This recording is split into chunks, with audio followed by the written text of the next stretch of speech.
Good evening, everybody. Hey, Hey, I all. have Mama's running late tonight, so she's just eating her dinner right now. I was making her eat her food really fast before the show starts. But So if I I burp, sorry. Gina's oh, fault. it's my fault. No, I didn't make you run late. But as you can see, scrolling across the bottom, I just wanted to make a little note. We did well. When I say we, and We. anything that has to do with technical, I mean her. Right? She changed her name on the YouTube page from the Fox Den hosted by Jeannie Bankston, to now it is okay. The YouTube name right there, the Fox Den with Gina B and Mama D, nice and easy, the way it should be, right? So there it is. So now when you're looking and you want to type in YouTube, it's just the Fox Den with Gina B and Mama D, because that's what we say every Or week. just put Gina B or Mama D because I'm hashtagging everything that goes to that shit without hashtags. Or Foxden. That's also got a hashtag because it's a lot.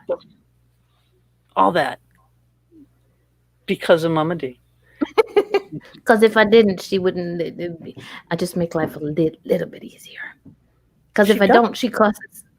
I'm making her a cuss can, people. Y'all know what she's No, they don't. like. Oh, you mean I'm the only one who gets privileged with this? She can put she can put a truck driver and a sailor to shame all at the same time. That's all I gotta say. Good, good evening, everybody. I am Gina B.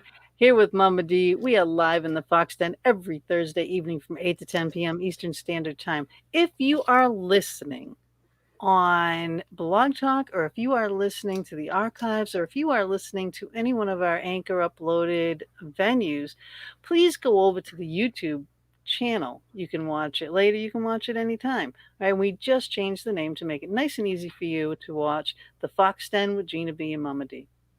Very easy, and Mama D has hashtagged everything. So if you put in the Fox Den, you put in Gina B, you put in Mama D, you're gonna get to the Fox Den. All right, so please go there and listen and watch on YouTube.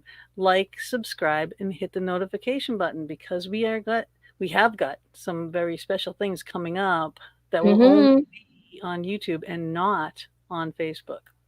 Yep. But tonight we have a very special guest, and I love her. I do. I love her message. I like what she does. I'm gonna play a brief little video explaining who she is, right? And she will be with us as soon as it's done. See you in a minute.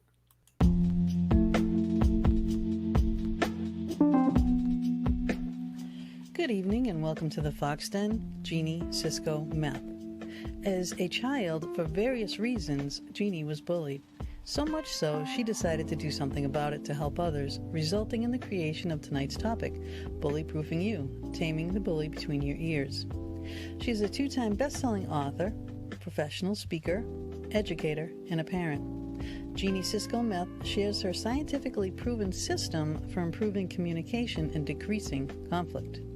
She has written many magazine articles, been quoted in Forbes, and a contributor for The Blaze. She has been a guest on radio stations across the country. She has appeared on television for ABC4, Free Speech TV, and others. As a former member of the military, Jeanie had the honor of being sent to OCS. The leadership training program helped her in many ways, from starting 3 very successful businesses to training staff, mentoring others with their startups and staffing issues. Jeanie was told in elementary school she would never make it because she was too stupid. Well, thank goodness she didn't believe them, because she would have never accomplished the things she has. We welcome you to the Fox Den, Jeanie.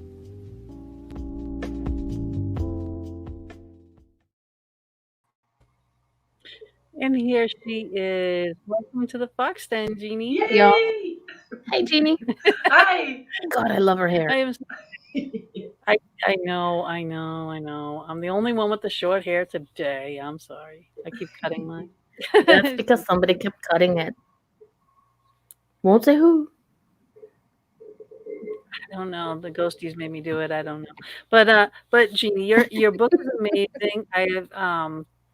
Yes. I read, Bully Proofing You. We read the whole thing. The next one, The Taming the Bully Between the Years. I went through chapter 5 today because that book hasn't even come out yet, so it's still in draft mode. And I appreciate you sharing that with me. Amazing, by the way, Yes. amazing. I'm loving everything about it. I was reading it right before the show, and I had to actually stop stop it to Stop come the to the show. show. To stop, yeah. I was like, well, geez, I could send Mama D up, and I could keep reading. Oh no, Well, good. I'm glad to hear that. because Jeannie's going to be on my show, Conversation with Friends, next year. She's Yeah, my first book for 2021. You know. Oh, there you go. See, it's a beautiful thing, and then we can have her back on here again after she gets the other book published. So between the two of us, you got it made. Yeah, I'm excited. We're going to keep you busy. Yeah. Yep. Now the book though, Bully Proofing You, it is more geared towards elementary students and such. But I'll tell you what, I got a lot out of it, and I said it before in an ad saying, no, this is going to impact everybody, and it does, and it will. So it's not really just for the school kids, but it mainly. Yeah. But what helped you finish school when you were told you were too stupid to make it, which is ridiculous?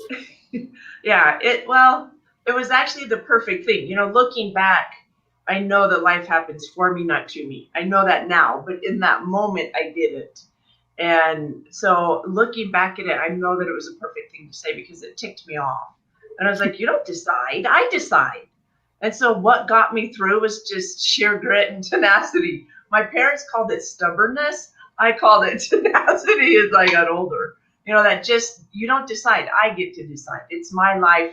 I have the consequences of my decisions. And so I do it. Now, when I was in elementary school and high school, the thought processes didn't go that deep, but the determination was still there.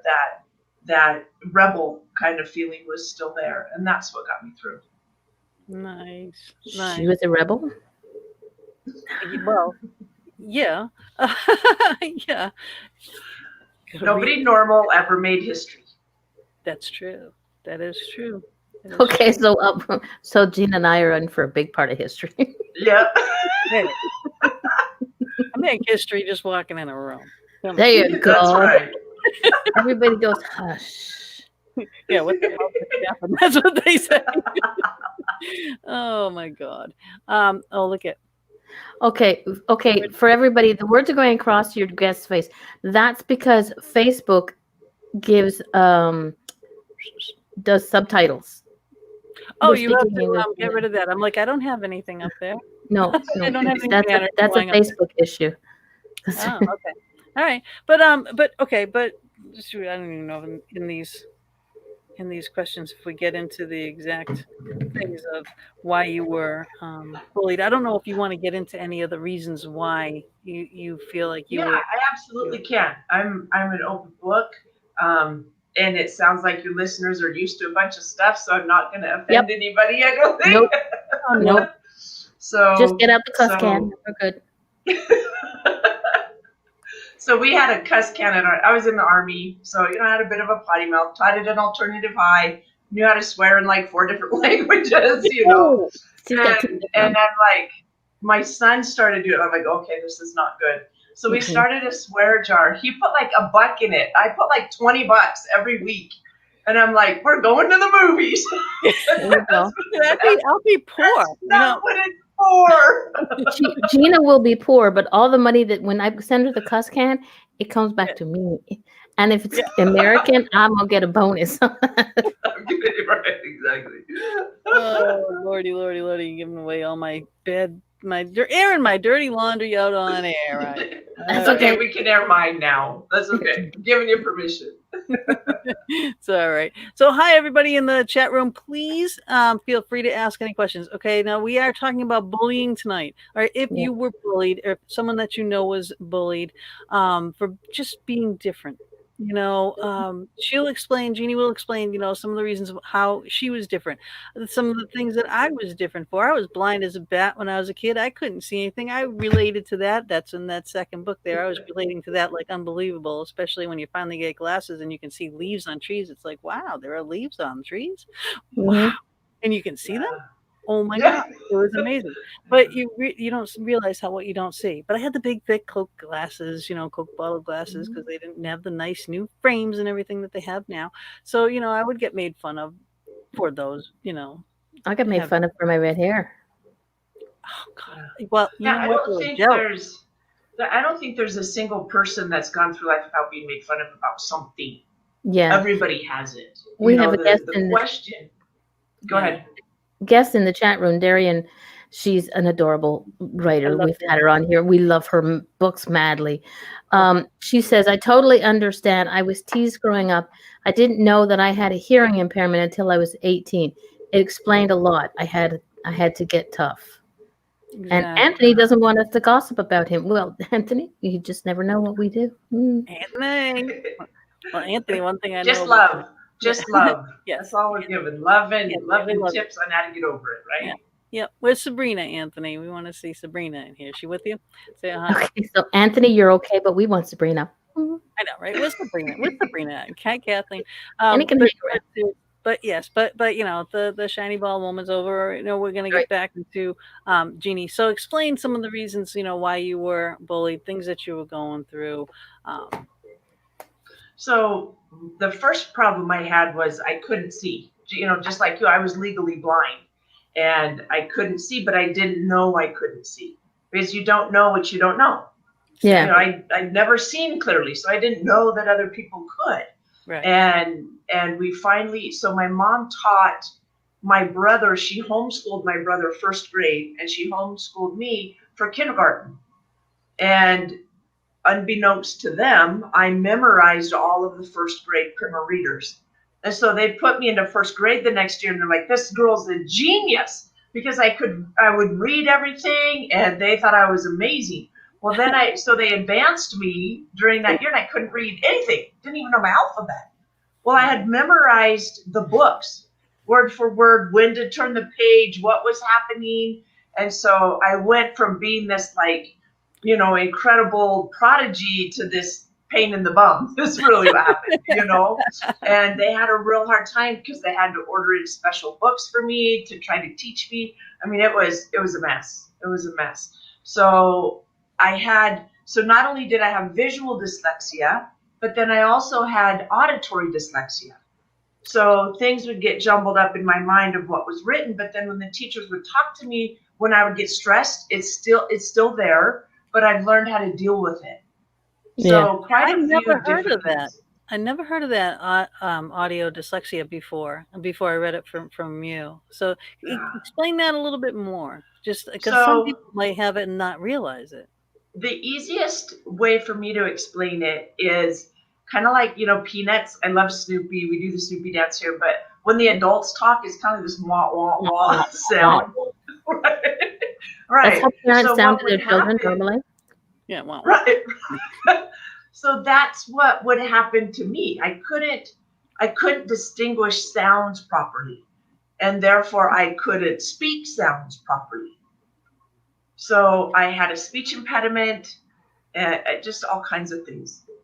Okay, here's a question. When you say you couldn't distinguish the sounds, it changed the pattern of your speech. I know a lot of people who are deaf that have that same issue because they can't hear the words that are, and you can only mouth the words and the sounds.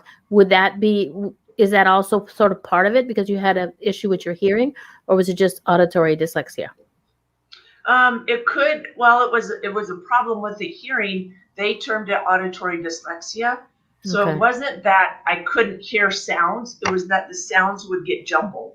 Okay. Kind of like the letters get jumbled. The sounds would get jumbled.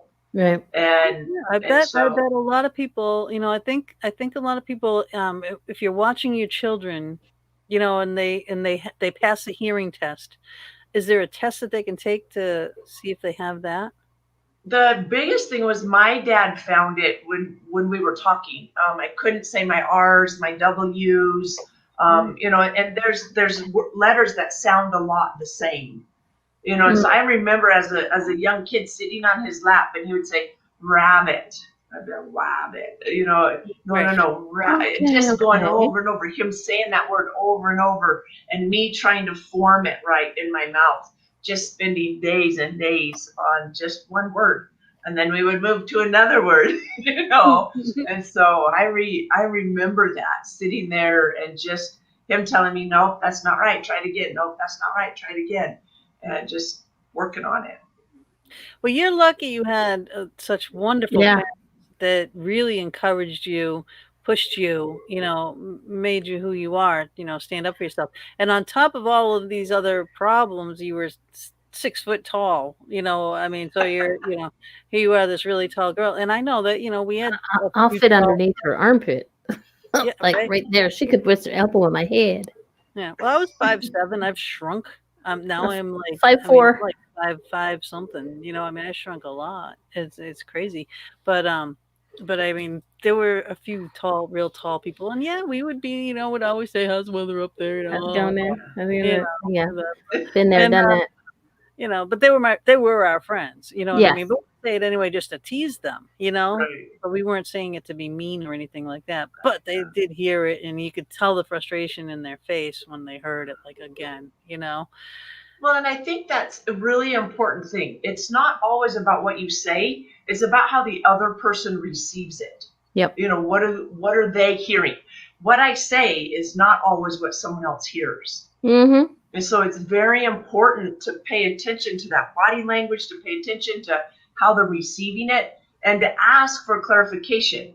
I was in the kitchen with my daughter. This was a few months ago, and I said something that was, in my mind, benign. But because of the look on her face, I knew it affected her. And I said, okay, hang on. What did you hear? Because it obviously wasn't what I said. Yeah. Right. I deal with that with Bob all the time. He doesn't hear me. He has selective hearing. Yeah. That's a man's disease. Yeah. No, he really has a hearing problem from work, and he refuses to get anything to help, because he says, excuse me, Belly Bob, get your shit together. Right. I know. It's like, hello, would you not get glasses because you can't see? What's the difference? It's a hearing aid. Get me some contacts. If you can't, you can't see, you get glasses. Yeah. Well, and a lot of people have a problem with that because it's admitting that they're getting older. Mm-hmm. And they don't want to admit that. But the thing is that what a blessing. I look at it with gratitude. When I first got my glasses, okay, here's another name that everybody can call me, right? Whoa. Now I'm 4 eyes too. And so, but I enjoyed it so much. I enjoyed being able to see so much that I'm like, I don't care. Right. And that's one of the most important things, is that we as people need to decide our value. We need to define who we are and stop allowing other people to define it. We have an exercise that we do in my events with name tags, and what labels are people putting on you? Well, peel them off and stick a label on that you choose. Listen, when people started calling me 4 eyes, I'm like, no, I don't accept that. I can see really good now. Yeah. I can see things. And so I chose that label instead of the one they were sticking on me. Right. Oh, I totally, oh my God, I can't believe when I first went to the eye doctor, I mean, I could relate to even you were talking about them putting the things and you were saying, what chart? Your mother's like, the chart down the hall. And you're like, I don't see a chart. I didn't see a chart. Everything was just, whiteboard like that. Like that's what you saw, that blurry nothing, until it was right in front of you. Then you could define someone walking in. You had to wait till they walked in the room to see who they were, and you don't realize as a child that that's any different. Like you said, you don't. But when I finally got my glasses, I was walking around like I was on a new planet. Have you ever seen those videos where people cannot see color? And they get given those glasses that enable them to see color for the first time in their life, and they never thought. And the rush was so much that everybody, without a doubt, cried because it was like such an onslaught of colors, an onslaught of vibes that. But I was like, they could actually. I could see them. They were picking up. That's what blue is, because they wouldn't see the color. So, and that's also along the lines of. In my family, most, I don't know if a lot of people know, but being colorblind, that's a gene that's passed down by the moms. Same as baldness. If you have y'all are bald, it's your mom's fault, okay? But being colorblind was in my family. My uncles had it. My sons have it, and and I can remember my brother has it, that people used to tease him when he was in school.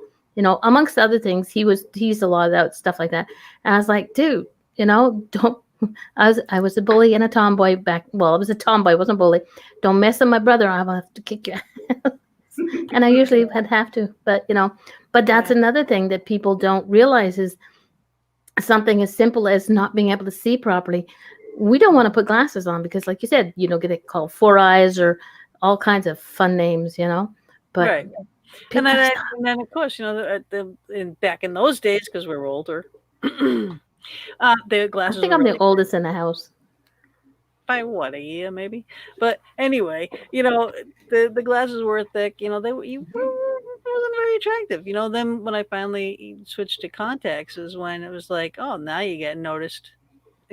By boys. Boys, right? Because men don't make passes at girls who wear glasses. That was right. All thing. That crap, which is totally out now because everyone has designer, beautiful glasses, and the glasses are great. Yeah. And there's not so much the stigma put on it now as it was then. But it was a big difference. And then I ended up going and getting LASIK done. So I wouldn't have to wear glasses or contacts. Because contacts, I would get the ones that you could wear constantly, and they were killing my eyes. As I still have a red line in my eye from wearing them too long, because your eye starves for oxygen, and that's what those red lines are. Your eye trying to get oxygen. So I was like, all right, well, I had that operation, and don't recommend it because it was scary as hell. I didn't like it. It was like getting your eyeball sucked out by a. Okay, let's not go there. Okay, let's go back to bullying. I mean, I like the benefits of it, but the operation, the procedure itself, no, thank you. No, thank you. Don't want to. Can't you put me to sleep?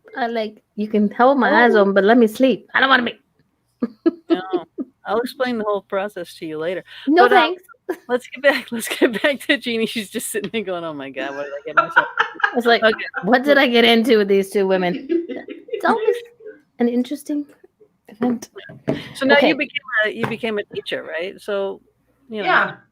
So when I was in high school, I had my basketball coach really kind of took me under his wing and really helped me a lot, not only academically but as well as accepting myself, because I was tall but I was pretty uncoordinated.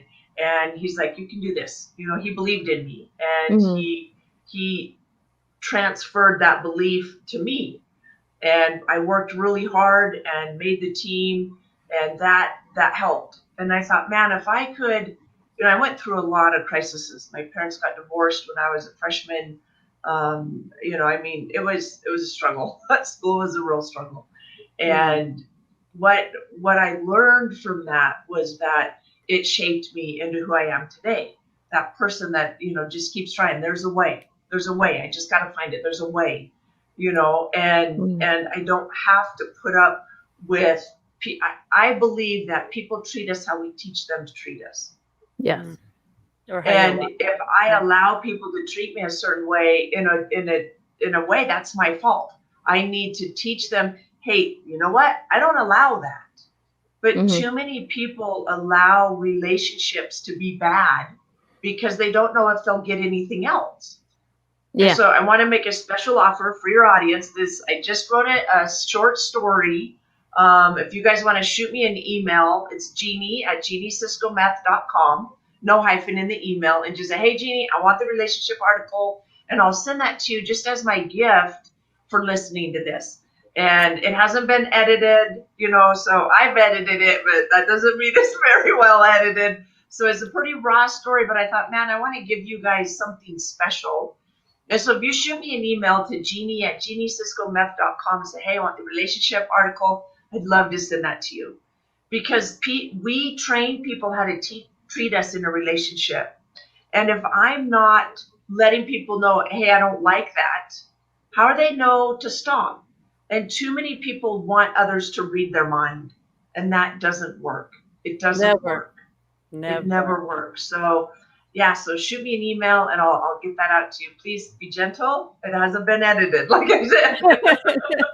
That's awesome. Thank you so much. I appreciate it. I'm sure, our listeners will appreciate it as well.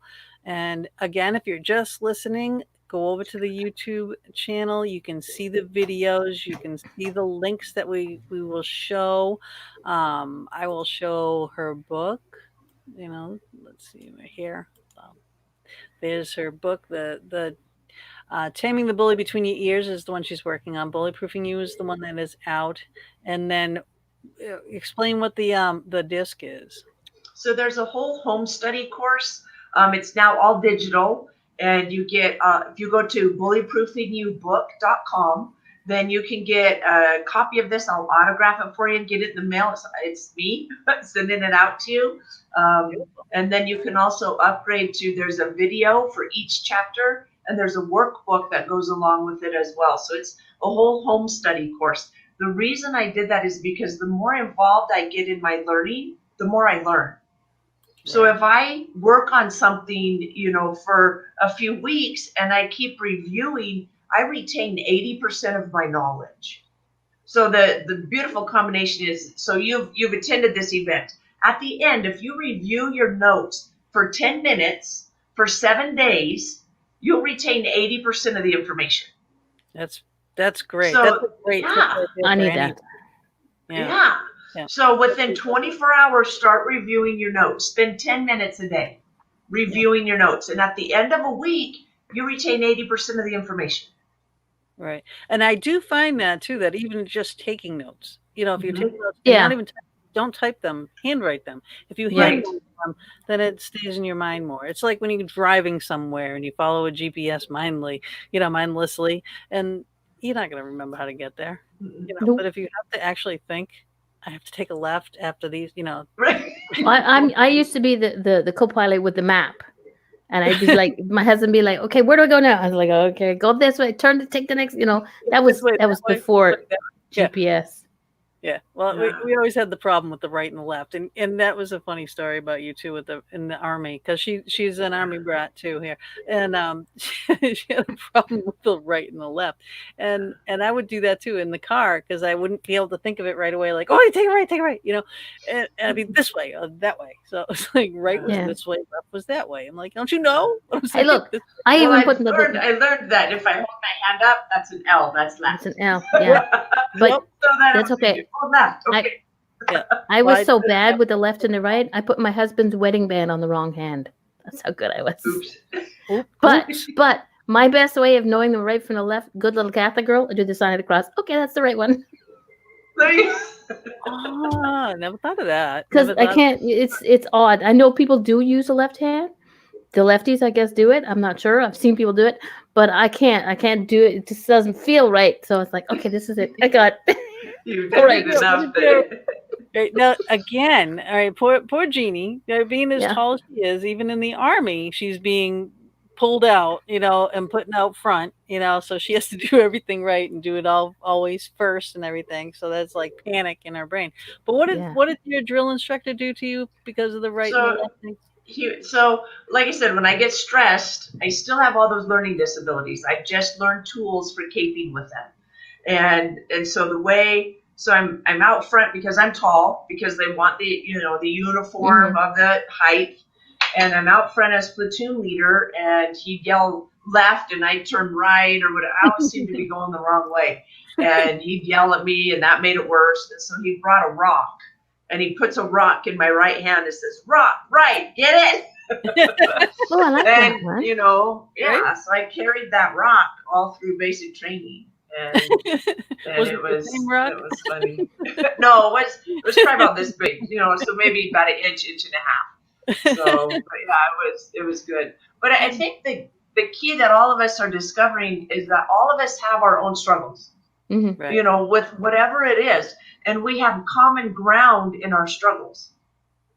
And that's the important part, is identifying with one another with our struggles and overcoming them. Mm-hmm. What happens is way too many people get stuck in the struggle and they don't move forward. They use it as an excuse because so-and-so's keeping me down. So-and-so's not letting me. So-and-so, right? When I blame people, I can't move forward. Right. It would have been really easy for me to look at my teachers and go, oh, they say I'm stupid. They say I can't do anything. And just crumble. And I saw it as a teacher. Students who would say, well, I can't learn that. That's BS. You can't do. You're telling me you can't? You're full of crap. You can. Now do it. Go home and do it again. Do it again. You know, and when I first started teaching, I spent more time in the principal's office as a teacher than I ever did as a student. Wow. Well, that's good. I was getting called in because he's like, you know, we'll say Jimmy. Jimmy says that you told him he can't do this, or he has to redo this. I said, yeah, he has to redo it. So this is an assignment I gave him 2 weeks ago. He spent 10 minutes last night on it, and he thinks I'm going to accept that? I said, no, I won't. I demand more of him, and I demand more of me. And I said he could do it again. And I think what happens is as we continue to lower our standards, because it's hard, people can't rise. You can't. I was reading an article the other day that said, why can't government contractors finish their contracts on time anymore? I'm like, because you keep taking the weakest one. You keep taking the one that's the lowest bid, and you know, and then they way overcharge. They're way over budget. Because you're not doing. It's not. And so it's time to start raising our standards and saying, hey, it's hard. My daughter is the same. You and my daughter will get along beautifully. She went to a very expensive college, graduated college, and she got her degree and everything. She doesn't work with that. She ended up getting a job in a bank, worked her way all the way through the bank. Now she's in the top officers in the positions in the bank. And then there's my other daughter, not the Army one. But so they sent her to a college for special courses, special training. Well, the college loved her so much they wanted her to teach. So now she's teaching classes at the college. Now the college wants her full time, but she can't do that to the bank because the bank sent her to the college. Right? She's like, oh my God. But she's teaching. She is the hardest teacher. She is like Gestapo on these children. I'm like, you gotta lighten up a little bit. She's like, no, I'm not, because they're handing in this and I know they didn't do the work and you know, and she just sounds just like you. And she really is, I mean, I think a little overly demanding maybe. Yeah, but it's a fine line. It's done with love. It's done with love. You know. And I think as teachers, if you do, because I have like the highest respect for teachers, because I could not stand in a room full of 30, 40 kids and hear the back talk, because then the Darlene would come out and I'd be back talking with him. But I think that if a teacher in the beginning of the year or the beginning of every term says, okay, you guys are going to have some hard work to do, and I'm going to push you to do your best. You may not like me, but I know the only reason I'm pushing you is I know you can do better. I have high expectations of you because I know you can do it. So I can see that. And because like you said, you spent more time in the principal's office, you know, so kids are thinking, oh my God, she's picking on me. And then they go home and tell the parents, and the parents think, my thing. They'll graduate and say, you know, that was the best teacher I had. Because we had a really tough English teacher. I mean, because you take English every single year in school. You would think, you know, you would learn it eventually, you know. But I didn't learn it really until I had this one teacher, and I think it was like the 8th or the 9th grade, maybe even. I didn't actually really totally understand it until she really banged it into us. I mean, she was very stern and very strict and very, you know, make us do our homework stuff. You know what I mean? Keep us after if we were not doing it. And, you know, at the time didn't really like her, but afterwards it's like we loved her. And she was like, and it's the belief. I know you could do better. Mm-hmm. I know it. I know you can. Do it again. No, you can do better. I know you can. Do it again. Yeah. And because what happens is if I accept substandard work, I'm the stupid one. Because they know how much time they spent on it. Yeah. And if I say this is a 2-week assignment and I accept something that they did in 10 minutes the night before, I'm the stupid one. Mm-hmm. And nothing changes. But if they hand something in and I say, whoa, hey, nice try, do it again. You know, and I say, hey, you spent 10 minutes on this last night. That doesn't count. Do it again.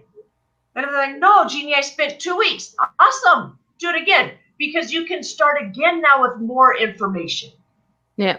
See, when we try to do it perfect, that screws us up for adulthood. Because we have this idea that, man, okay, I'm going to start playing the guitar. Oh, and I'm going to pick up that guitar, and I'm going to sing, and I'm going to be on TV tomorrow. No, it doesn't happen. No. You got to fumble through it. You got to figure out the chords. You've got to learn how to read music. And for way too long, we've allowed people to think that it's easy. It's not easy. Nope. It's difficult. And it's worth it every single time. It's worth it. But you know what? The way you talk, the way you, and I know the feeling that you teach your kids and the people in general that you talk to, because I've watched a couple of YouTube videos and you're like really intense. There's not everybody has a Jeanie in their life. And my thing was kids where I used to work at the convenience store, and kids would come in and they're stressing because that there's an exam coming up and they're really not ready for it. And it's like, dude, just take a deep breath, go with your first thought, because 9 out of 10 times that first thought is correct. And they said, but my teacher is like, I said, look, who's doing the test, your teacher or you? You know, you have to, but they say, like you say, I'm stupid and I said, no, there's no such thing as a stupid person. Maybe the teacher for calling you that, but but I said, you just got to take a deep breath for each question. To close your eyes, take 2 seconds, take a deep breath, then read the question. If it's a multiple choice, check out the answers. The first one that sounds like it's right, circle that. I mean, if you get it wrong, you get it wrong. You're going to do it again anyway. You're going to catch up somehow, but just, stop stressing.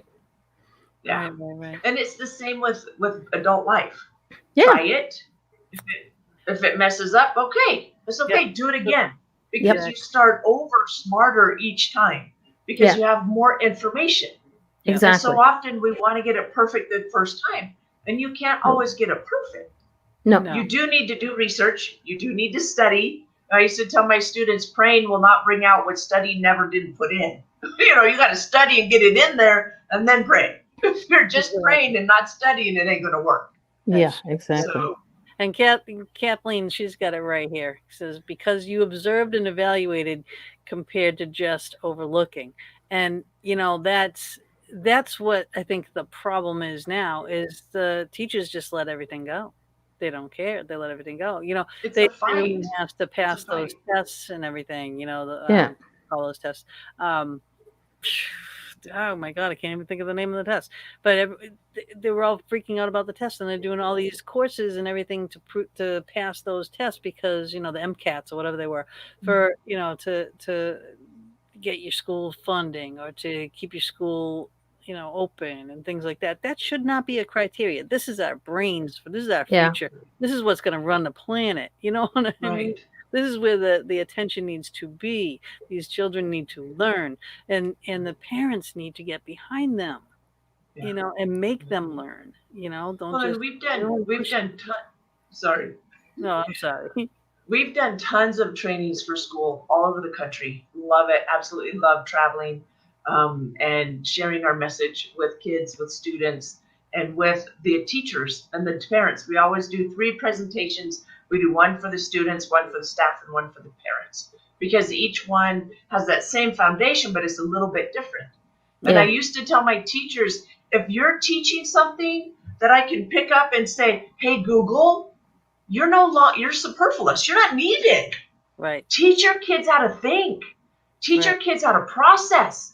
Teach your kids how to gather information, how to say, hey, Google, right? Yep. But if all you're doing, if what you're teaching can be answered with, hey, Google, you're not teaching, you're regurgitating. Yeah. Yeah, that's just facts and figures. Facts and figures. Why? You want to know the why, how-tos and the whys, Yeah. And because what if Google disappears? What if electricity goes down forever? All right. Yeah. War of the Worlds knocks out everything electrical. There we go. The zombie apocalypse. Come on. Okay. But you have to be able to think. Yeah. And there's so much, we need to study and learn and be consumers and creators of history and knowledge.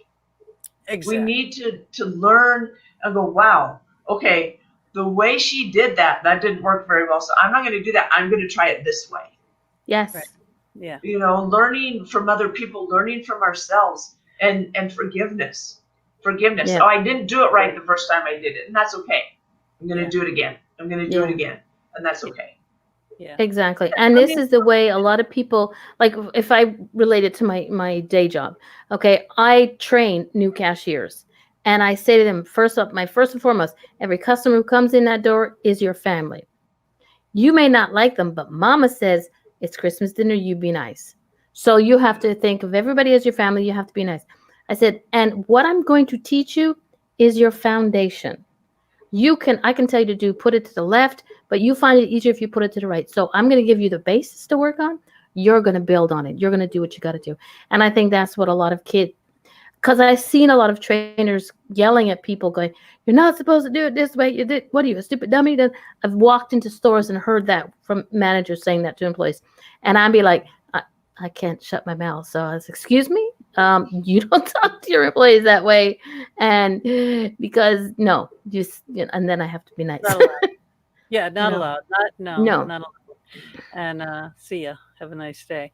But Yeah. I like, on that note, I like how Jeanie explains and how the system works, especially for the children that are being bullied, that if someone's coming at them,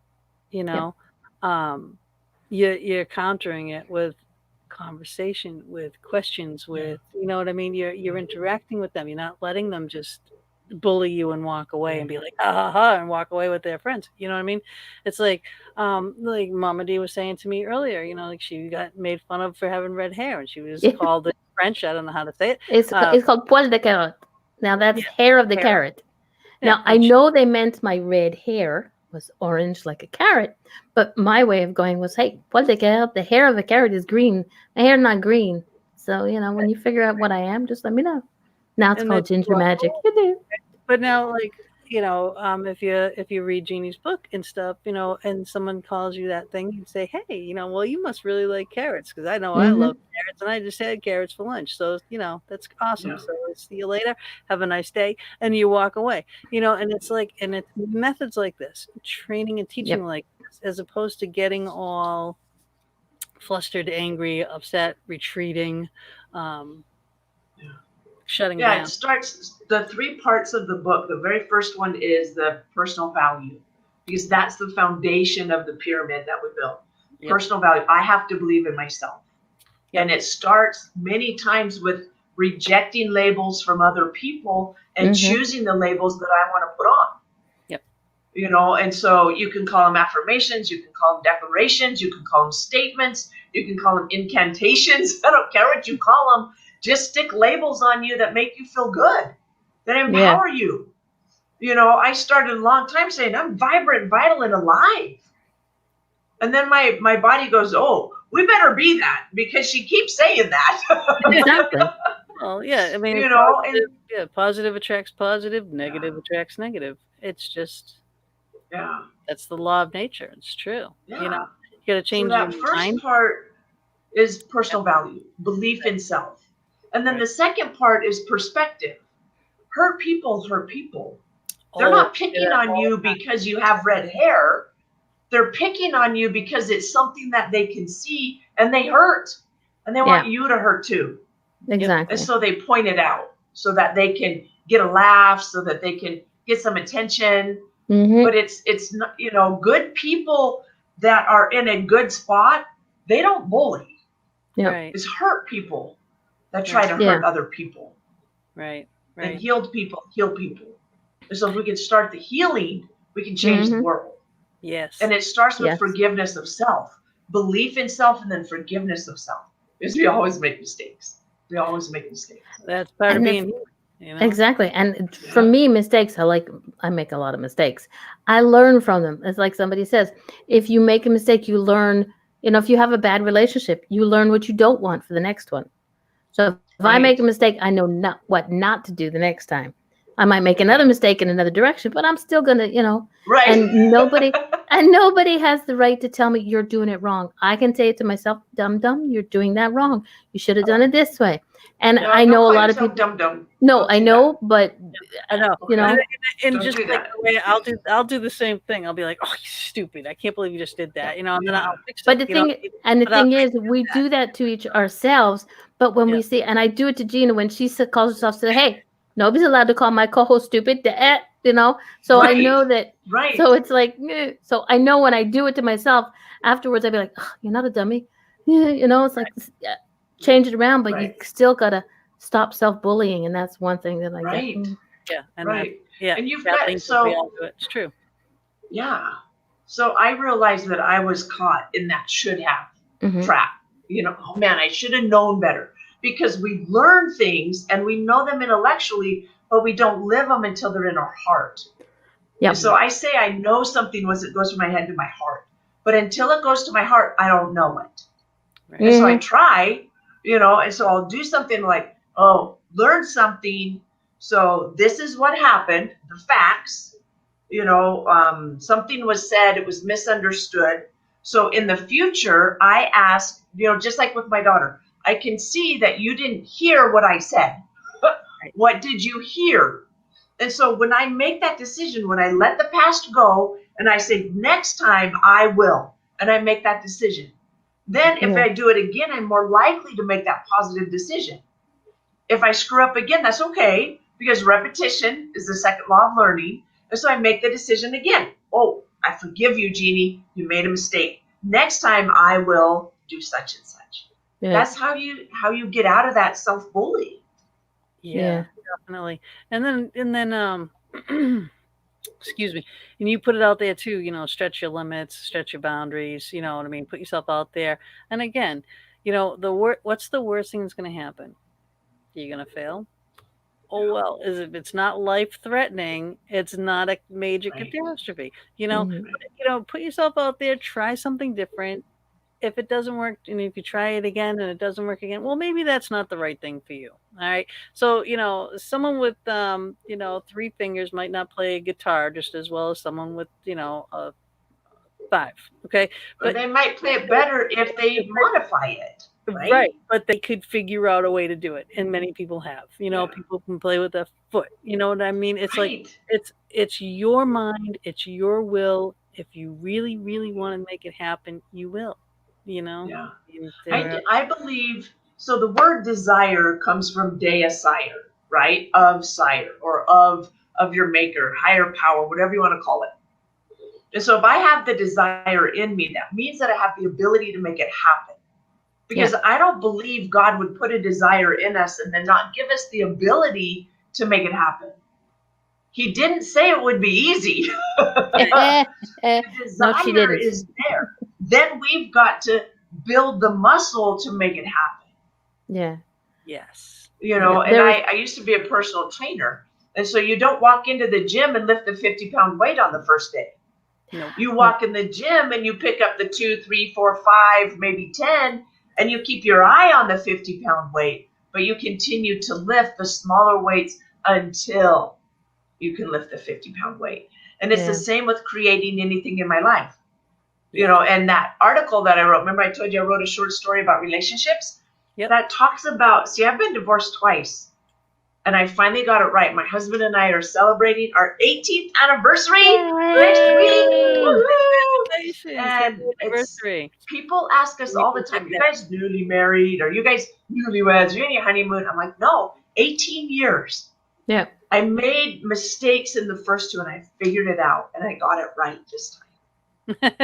I could have given up. I could have stopped. I could have said it'll never be right, but I didn't. I kept looking for a way to make it happen. So if you shoot me an email to my email, Jeanie@JeanieCisco-Meth.com, I'll get you a copy of that article I wrote. And like I said, it's not edited. It's just edited by me. But I'd love to give that to you as my free gift. It's perfect. I'm sending an email. Thank you. It's perfect. Well, we're already emailing. So but I could still send another one. Go, excuse me, Yeah. That's one. Can I have the short story? Can I have the Please. article on relationships? Can I? There you go. Well, I'm enthralled with the next book. I'm gonna go right back to reading as soon as we're off there. I'll probably finish it tonight. Yeah. Yeah, and then she'll start talking to me about it, and I'll be like, please let me read it. Let me read it. Yeah. So, but we were talking about the parts of the Bully Proofing You book. The first part, personal value. Second part, perspective. And then the third part is all about planned responses. You know, like you were talking about with the carrot top, you know. Yeah. So you have a response. And what that does is when emotion is high, intelligence is low. You know, have you ever had somebody say something like 2 hours later, you know what to say back? Yes. That's because when we're emotional, our brain doesn't function right. As with the limbic brain, I won't take time to go into all of that. But what happens is if I can bring that emotion down, then I can think. And so if I have some one-liners or questions that I can use to get people to think, because bullying happens in the brain stem. It's a reaction. It's a habit. It's not thought out. And so if I have a question that brings people into their cerebellum, their neocortex, and they have to think about it. And so if I have some of those planned responses, when my emotion is high, I can immediately use that planned response, bring my emotion down, bring their emotion down, then we can think. And so all it is a question, because we've been trained from a very young age to answer questions. And so I'll ask somebody, you know, and the examples that I use in the book are definitely for school, you know, hey, where's classroom 231? Or, you know, what's for lunch today? What's your favorite class today? Things like that. What's your favorite color? Any of those can be used. And somebody who is attacking you about your hair. Wow, I love red. What's your favorite color? Right. Bless you. You know, or I love my hair. What do you love about yourself? So it stops it because they have to think and process, which pulls them out of that reaction mode. Right. And then you were saying too, which is another really good point, and I hope I'm not giving away too much of the book, but it's a very good point. If you're practicing with your friends and, you know, so, you know, you're the person being bullied and then the person's coming at you, but you don't want them to practice being a bully because you don't want them, you know, bullying, but they can say, you know, well, this is the scenario of, you know, so-and-so is coming over, you know what I mean? So don't be a bully, you know, to practice. So that, you know, none of this is acceptable. It talks, so you have to get the emotion up and learn how to bring the emotion down. If it's not emotional, you're not practicing. You're just, you know, one of my mentors the other day says, reading without action, knowledge without action is just reading. And I'm like, oh my gosh, that's so powerful. So if you read this book, Bully Proofing You, you don't take action, it doesn't change your life. Yeah. So it walks you through how to practice getting because you'll have a certain level of stress, and you'll get really good at that level. Okay, so let's turn the stress up a little bit. Let's get a little bit better at that. And it's just like it's just like picking up the lighter weight so I can get to the 50-pound weight. And I talk about how if I can deliver my talk while I'm in the reptile building, I can do anything. Because I hate snakes. I hate snakes. Hate them. But I didn't the first day go get in the reptile building. I didn't do that. I started slow. And I built it up. And I started talking first of all. First of all, I wrote it out. Then I started talking it out loud because it sounds different coming out of your mouth than on a piece of paper, right? Right. And then I started doing some video. And then I watched the video and went, oh my gosh, fix some things, right? And then now I'm on TV, I'm on radio, I'm working on my third book. You know, just it's phenomenal. All these things that happen because you take little steps. Yeah. Because little steps I can make. Giant steps I fall back. Right. Right. Yeah. And that's going to kind of be the premise of my book when I finally get that out there. Is that, you know, organizing yourself and your thoughts in your life, because people will say, oh my God, I got to go here. I got to do this. I got to get me, blah, blah, blah, you know, and your brain just explodes and you shut down. You don't do anything. Right. You know, so yeah. So Those are called my to-do lists. Write those things down. Yeah, there's many lists. But there's different methods on doing those lists. Yeah. That give you the opportunity to get, you know, a whole bunch of things done and keeping track of all of that too, you know, but with no pressure. It's like, well, I can't do all of these things. I can't do all the stuff to get that room done upstairs, but I can fix the ceiling falling down over the one window. So I'll do that. I can't do the rest. Hang out a window and chime. Don't start. Yeah, you just take one step. One step at a time. One thing. And then eventually everything gets done. It's like, oh my God, geez, I need a new list. Yeah. And that for me goes along the same way. Like, how every year at New Year's, you make your New Year's resolution. Everybody has this, like, I'm going to lose weight. Boom. I learned, again, I can't remember who taught this to me, but one resolution is not going to cut it, because if you make it, you feel like you're a failure. If you don't make it, you feel like a failure. If you make it, you're like, yahoo! So what I do is I make a list of at least 9, always an odd number. 9 things are my New Year's resolutions. And as I do them, I check them off. And if I did only 3, like, I'm on top of the world. I made 3 out of 9. I know if I was in school, that'd be like a C-. But for me, it's an A+, because last year I couldn't even do 1. So that's this right. year, That's right. And that's it. And practice, which is one of the... That's the arrow down the side, right? Practice. That makes perfect. And that's what that does, Yeah. So that's another part of her pyramid that she's got going on. You just got to get this book. Seriously, for not even just for your kids in school, for yourself, because it does open your eyes a little. And I did put out an ad too that I said, I was reading and I cried 3 times. Well, I ended up crying 4 times, but I smiled really big, more often than I was crying. But there's real people stories in there, and a few of them were quite sad, but they really open your eyes, and I'm not going to tell you what they are. So if you want to know what they are. But I love teaching by stories, because you can remember the story, which means you remember the lesson. And I taught it in alternative high. So, you're talking about 30 kids in the classroom. We'll try 30 ADHD kids in a classroom, right? Yep. You've got to be pretty creative. You can't just stand up there and say, hey, here's your homework, right? No. And that's the big hand. Right. Exactly. Charlie so Brown's I learned if I told a story, if I started with that story, they were hooked and they would listen. And so it was a story with a meaning, with a moral, with a purpose. And that's absolutely how I write. Same thing. Here's a story, and then here's the reason for the story. Exactly. And it really stays with you. And it does. Yeah, because it's not, it's like you can, like you said, you can just sit there and tell them do it, and it'd be like, but like they get the idea, but they don't get the heart to it. With the story, it adds the heart to it. Yep. All right. Kathleen's a military brat as well. Imagine getting learned in the military. I'm not understanding why you wrote that comment. I don't know what that was pertaining to. So kind of tell us why you wrote that, Kat. Kat, she hasn't been in the chat room in a long time. I missed her. Yeah, that's what she said. Welcome back. It's been a long time. I know. Got here on the right day. And I just have to point out that Dave Price is a very usual guy in our chat room. He's probably the only man who's got the cojones to stand up with us, nut jobs. But a while back, I said I cannot draw. I do. I cannot draw to save my life.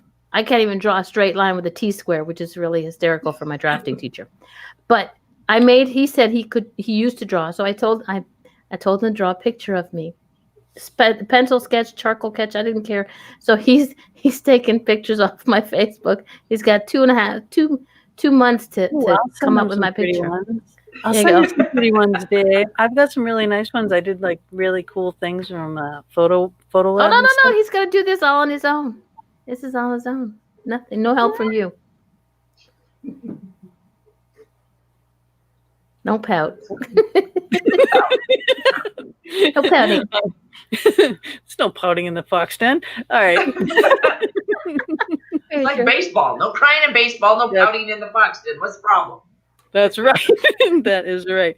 All right. So now you're a teacher. How long were you a teacher for? 17 years. Why did you leave? Oh. Because I wanted to reach more people. So I call them God pokes, those little things that happen that are coincidences, but they're not really. They're telling you to go somewhere else. So in January of 2012, well, for some time, people have been saying, hey, you need to reach more people. You need to write a book. You need to reach more people. And in January of 2012, I had an opportunity to teach an adult class of about 250 people. And it was all the instances that came together. I knew it was a God poke. I knew that it was time to transition from the classroom to the stage. And so I did. May was my last year of teaching, and some really tough things happened. I was supposed to leave the classroom, but not for the purpose I did. I thought I was leaving to teach a class and talk about real estate investing. My husband and I are real estate investors. But I had developed a class to help people with the mindset part of it. We had done a lot of the technical side of it, did very well, but that mindset. I remember when my husband and I started going, why isn't everybody doing this? This is so easy. Well, then, you have to replace a furnace for about $10,000, or you've got to replace, the whole sewer system, and it's not as, and it's easy, but you've got to guard your mind. And so I had the opportunity to speak. They're like, please, we need your class. Please come. We'd love to have you come. And I was supposed to start for them in July. So we burned the boats at school.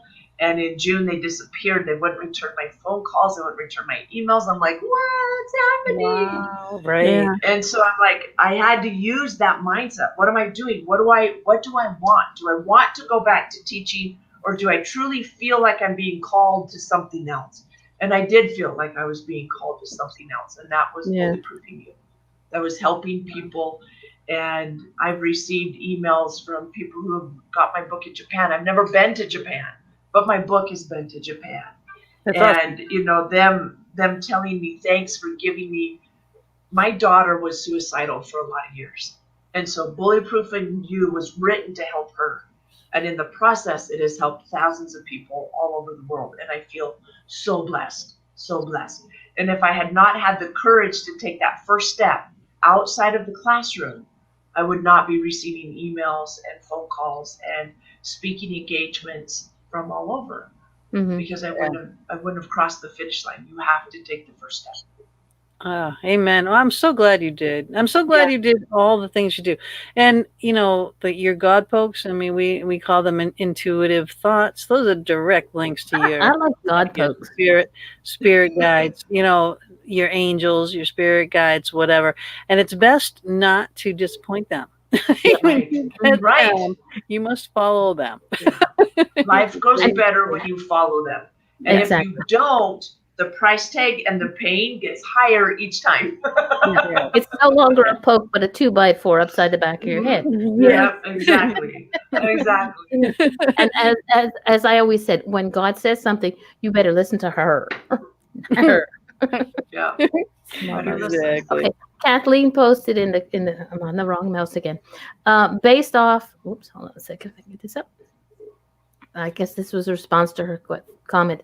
Based off just emotions and everyday life with any individual, you are speaking of emotions and how we all tend not to tap into our subconscious based on feelings. We all have some sort of PTSD, I believe, from any traumatic event. How we handle it speaks volumes, and how we learn to cope with and use our spiritual knowledge. Yeah, absolutely agree. See, we were talking about colors earlier. We were talking about emotions. I grew up in a house where you were allowed 2 emotions, anger and neutral. That was pretty much all you were allowed. And when my husband, Lawrence, love him, our anniversary's coming up. I know. But when he taught me about emotions. He taught me to feel all emotions. And it took a while. It was a journey for him. It was not an easy task. But he taught me it's okay to cry. It's okay to feel pain. And in the process, I learned that the more I felt, I learned all of the emotions. And I liken it to a rainbow. Somebody who has two colors in their rainbow. I had red in my rainbow, and I had kind of this black gray in my rainbow. And then as I started learning that, hey, sunshine, happy, joy, vitality. Oh my gosh, we got yellow and orange. And then I also learned that, wow, nature is incredible, and I feel things, and I love the way I feel. Then we got green and purple and blue, and all of a sudden I got this whole rainbow. Yep. Right. And as I feel the negative more, I feel the positive more as well. And I don't ever want to give up those glasses that help me see and feel and manage those emotions. Emotion is energy in motion. And so if I can get emotional, I can get energy and I can move. I can get that goal. I can look at the 50-pound weight and go, hey, I'm getting there. I'm making it there. So that's what's important. That is a beautiful thing. And you know what? On that note, we have to play our little ad for our midway mark here. And we'll be back in about 3 minutes.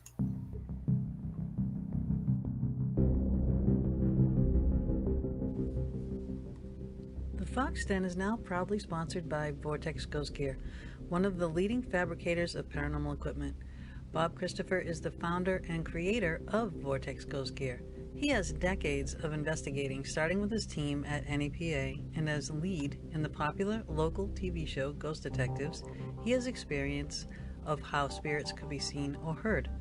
Using this knowledge, he has manufactured equipment for specific scenarios of spirit manifestation and communication. He is the only manufacturer of the popular lifelike trigger prop cats and dogs. Using proximity meters wired to lights and sound, these prove to be highly effective communication devices in the field of study. The HTO, another Vortex exclusive, allowing specific items to be the highlight or trigger of your investigation. For example, place the item on a metal tray or attach directly to any metal object such as keys or glasses that continue to go missing or moved. Ask the spirit to touch the item. The HTO will light. It has a sound option as well. This device was used in Travel Channel's Ghost Nation with great results. The Dome, a static detector, can be the most useful device in your gear bag. This is to back up the theory that the spirits manifest using static electricity. Using several, you can track a spirit, for example, walking down a hallway, setting off each as it passes. The geophone detects vibrations. This is another way to track movement. If a claim is footsteps in the hallway or stairwell, set the sensitivity and place the device in that area. Its band of lights will show a range of vibrations from the slightest tapping, lighting only a few lights, to the loudest thumping, lighting the entire range. The Easy Scan ghost boxes are very popular due to the ease of use. They are custom decorated to the individual or team using them. Bob programs and uses an Arduino-based computer scanning FM waves to potentially communicate with the spirit realm in real time. Every box is unique and all custom hand decorated by Gina Bankston. The V-Pod has a special place for those who love the idea of REM pods. Use this sleeker, smaller, easier to transport device. It is a must-have in your gear bag. Take your investigating to the next level with many of Vortex Ghost Gear's unique and custom creations by Bob Christopher. Visit www.vortexghostgear.com to view all the products and get your equipment today. You can also investigate with Bob and Gina with ghostly excursions, taking people to some of the most haunted locations in the USA. Visit www.ghostlyexcursions.com and join us on our next adventure.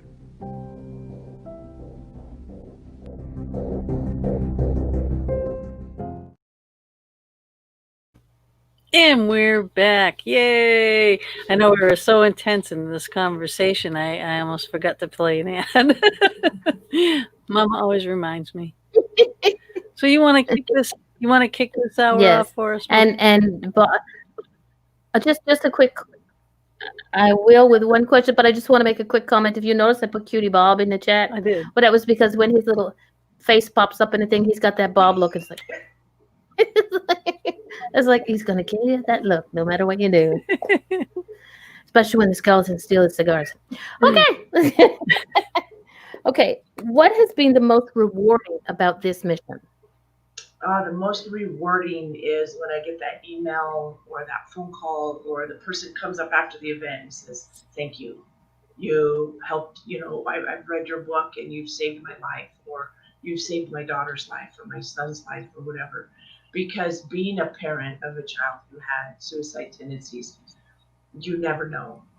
And it's scary all the time. And it's because there's no personal value. And if they can build that personal value, they're safe. And when you know your child is safe, there's no better reward. There's no better reward. Yeah. And that's important. Yeah. Okay. So if you have a child who is, somebody out there is listening, and they have a child who they find is going through all that trauma with people talking negative about them, and they can't get out of that. Do you suggest that this is we'll say full grown in the 20s, okay? Would you suggest that they send them this book, or do you, as well as read it for themselves? Absolutely. Absolutely. If you have anyone, I don't care what age they are. I have letters from all the way down to 10-year-olds who have sent me emails, all the way up to my oldest reader to date is 97. So, and every single one of them have said that they love it and they enjoy it. And the stories are appropriate for any age, and it touches you. You can identify with them pretty much at any age. And it gives you a totally new perspective.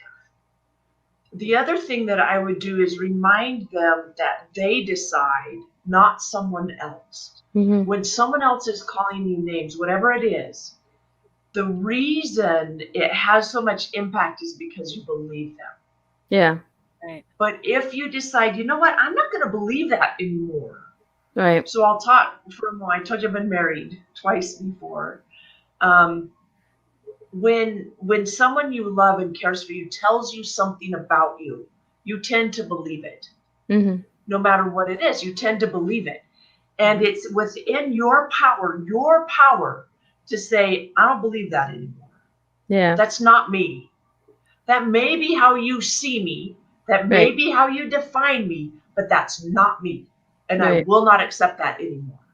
But what happens if they're doing their own self-bullying? Like you said, that's something for me that I think that's the hardest thing is I can deal with people who bully me or attempt to bully me because it just doesn't work. I just don't deal with that stuff. Right. But in my own mind, I can do it to myself. So somebody out there who's, like, okay, I could lose a little bit of weight, like I'm getting old, I'm getting gray hair. Not really. But, these things, like they think they're not good enough to be here. What they're doing is not good enough. They're doing it to themselves. Everybody else thinks that they're great, whatever, but they're so into downing on themselves. They can build everybody else up, but they're down on themselves. How would... Beautiful. Make a new decision. Your personal value is a decision that you make and action that you take. Yeah. And so if I if I become aware of, hey, wow, I'm talking negative to myself, because awareness is the first law of learning. I've got to be aware of what needs to change. And then I got to repeat the new action. Habits can absolutely be overcome. Many times the thoughts that I have about myself are a habit that is left over from something in my past. So I make a new decision and I say, today, I'm going to love myself. Right. Just for today. I don't worry about tomorrow. Today, I'm going to love myself. Yeah. And when I hear myself saying, you're stupid. Oh, no. That's the old me. The new me loves me. The new me thinks I'm smart. The new me knows that I can figure this out. Yep. And you have to do that over and over and over again. Go ahead. Yeah. People can overcome the unspeakable. You reference Smart. God, what's her name? What's her first name? Elizabeth Smart. Elizabeth Smart. All right. What happened to her? Okay. And she overcame that.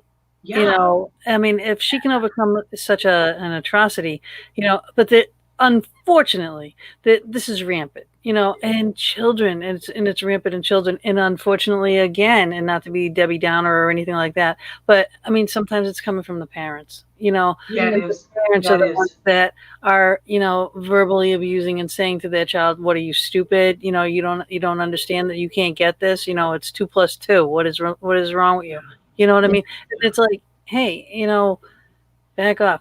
But the child, at some point, if they have someone like you in their life, a book like this that they can read, and they get that spark, like, yes, chapter 1, I am worthy. I am worthy. I Yeah. don't need to listen to this, even if it's coming from my parent or my parents Right. or my Right. guardians. I don't need to listen to that. It's you make that decision. You choose to live your life, and you're not going to take that anymore. And you Right. can overcome it. And unfortunately, there is that minority. I like to think of it as a minority of the people that aren't choosing that option, and that choose to wallow and choose to accept that, and like, well, I'm not going to be anything anyway, so I'm going to end up probably either dead or in jail or blah blah blah or blah blah blah, and be so negative and so down all the time. Well, you know what? If you think that way, that's probably is what's going to happen. Yes, it is the mindset. It is that changing. So apparently that's what you're trying to get that message across when you're up on Right. stage talking to so many people all at once, like, yes, you are worthy, yes, you can do. Yeah. So And it started, when I was a high school teacher. I told you I taught at an alternative high. So they've heard for years, you're stupid, you can't do it, Yeah. and I remember one of my students saying, what's the point, Jeanie? I'm just going to wind up at the point of the mountain anyways. Going to prison's a family reunion. And I'm like, why? Why does it have to be that way? Because it doesn't. There's Yeah. a choice. There's a difference. And I started opening up his eyes to a whole new world. right. And what we did was I got on the website sotheby.com. Sotheby's.com is high-end homes, very high-end homes. We're talking millions of dollars. Mm-hmm. And because if he's a drug dealer and he's making bank, why would he listen to a teacher who's making $3,000 a month, right? Right? Right. Yeah. Right. And I said, I totally understand that. I understand, but hang on a minute here. I'm a real estate investor, and I won't always make $3,000 a month. I'll be making more. And I said, let me show you my dream. And I pulled up this property on Sotheby's, and it had 8 bedrooms, 8 master bedrooms, and like 10 bathrooms. It was like 10,000 square feet. It was on, I think, 20 acres, with a lake. And I'm like, what if I could have that? What if I started changing my thoughts today, Mhm. and that was in my future?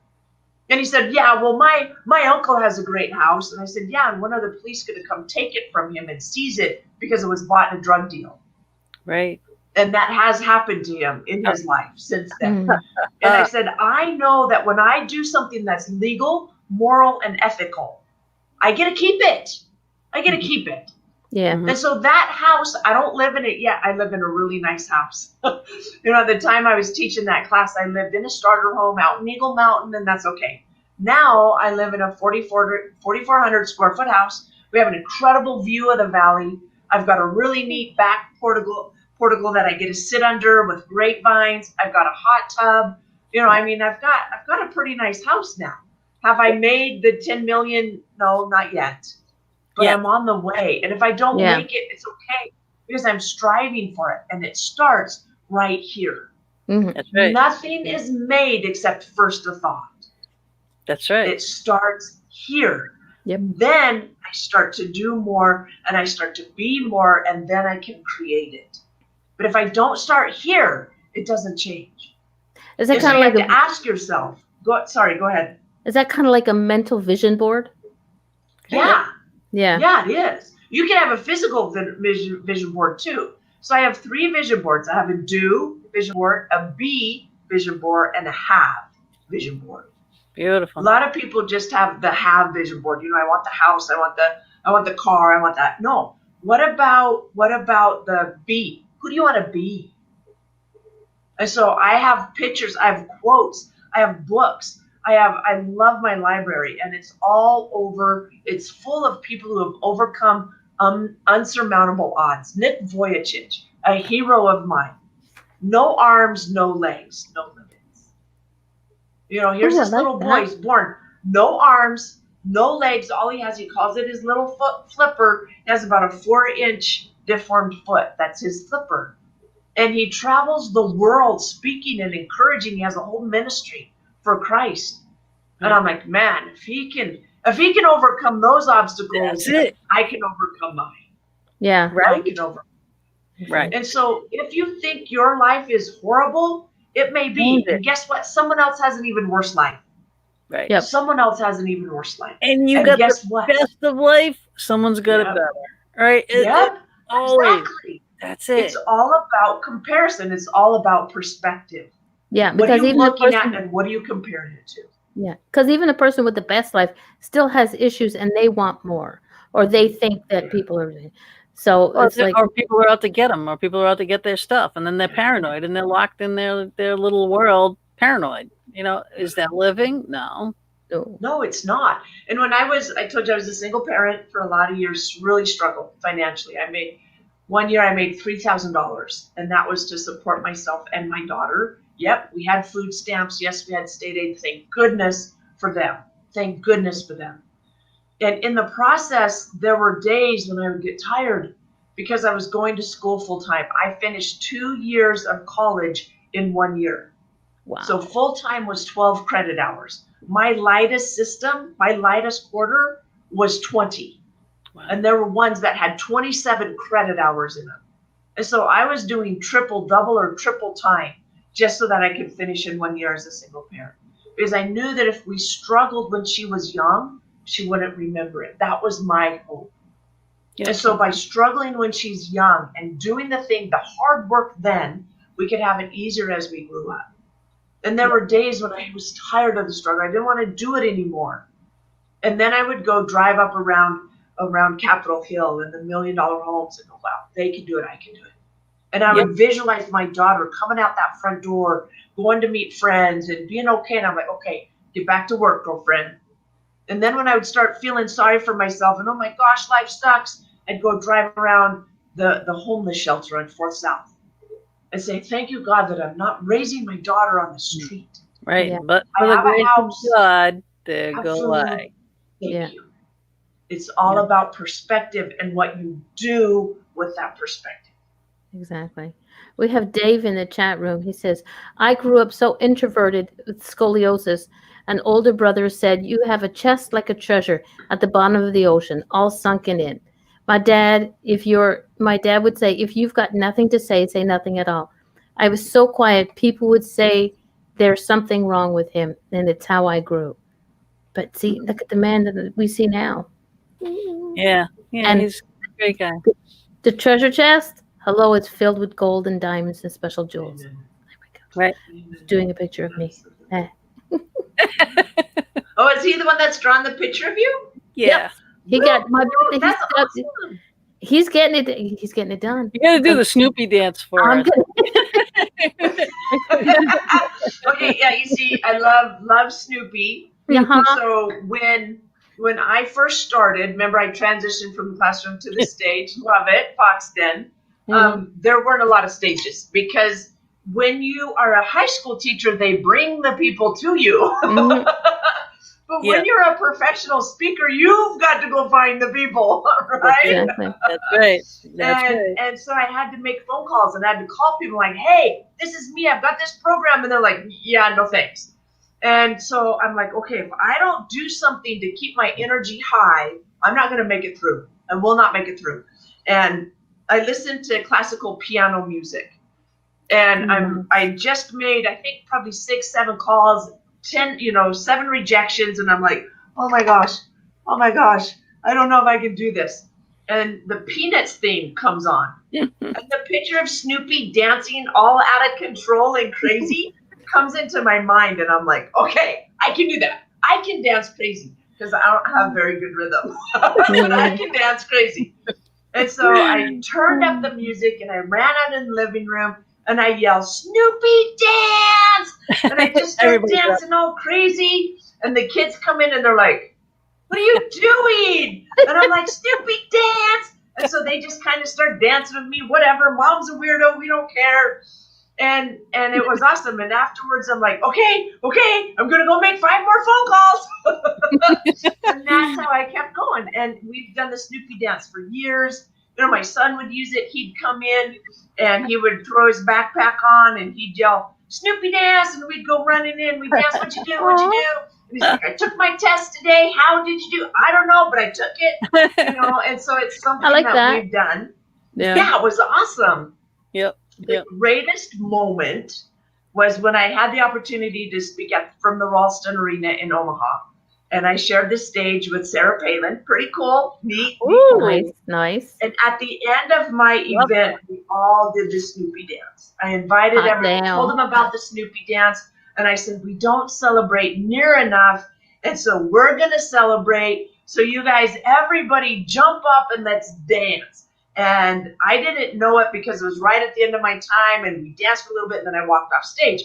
Well, when I got the video later and I watched it, the whole Ralston Arena stood up and started doing the Snoopy dance. And I'm getting emotional thinking of it. And I'm like, oh my gosh. I get chills. Oh my gosh. I get chills. Hundreds of, I think it holds 5,000 people, I think. And I'm like, how many people, and I still pray, how many people are still doing the Snoopy dance?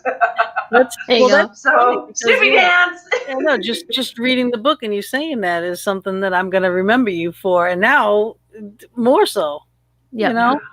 Because now every time we see the thing, every time we see Snoopy doing it, because I put that little Snoopy doing it, Snoopy dance there. Because Jeanie, so if you're on Facebook, find me on Facebook, you're going to get a Snoopy comment at some point because I use them a lot. And there's so many memes. I'm like, obviously, I said someday I'm going to have somebody just making Snoopy memes for me. But right now they're made. I love them. I love Snoopy gifts. You'll get them. Now I'm going to be making some. She'll make some for you. I do that stuff all the time. Awesome. I have no idea how to do it. I just share it. Right, I just want to put this out here. All right. This is the book here that we're talking about tonight, mostly. All right, Bullyproofing You. Please go here. All right, bullyproofingyoubook.com. All right, and check it all out. Order it, get it. She'll sign it. She'll send it to you. If you shoot her an email, tell her you were on the Fox Den, she'll send you a nice little short story that she wrote. She's edited herself, so don't judge. Okay. But I wrote it, and just it's about relationships and how I created the relationship that I'm in, because I did create it. And it took very specific steps, very specific mindset. And I am so grateful that I learned what I've learned and I've applied it so that I could live it. See that? And we all need that. So and it's uplifting. It's uplifting. And we all need that in our lives. Our children need that in our lives. Our parents, our loved ones, our friends, our brothers, our sisters. We all need this in our life, especially now in times of like COVID. Oh yeah. Yes. So how's that affected you? Snoopy dance in the household when nobody's looking. It just So we've gone to virtual events. We don't have anything on the books. A lot of things canceled. I had a speaking engagement in Ireland in June. I was so excited to go, and then it canceled. And so I'm hoping that we can reschedule it for next year. I don't know. For sure, you have to go to Ireland. I know. I was so excited to go. And so it definitely has affected us, but the technology now, it has allowed us. We did a conference a few weeks ago for a school, and it was on Zoom, and we did it on Zoom, and it went beautifully. And I had them Snoopy dancing. It was awesome. Snoopy dancing on Zoom.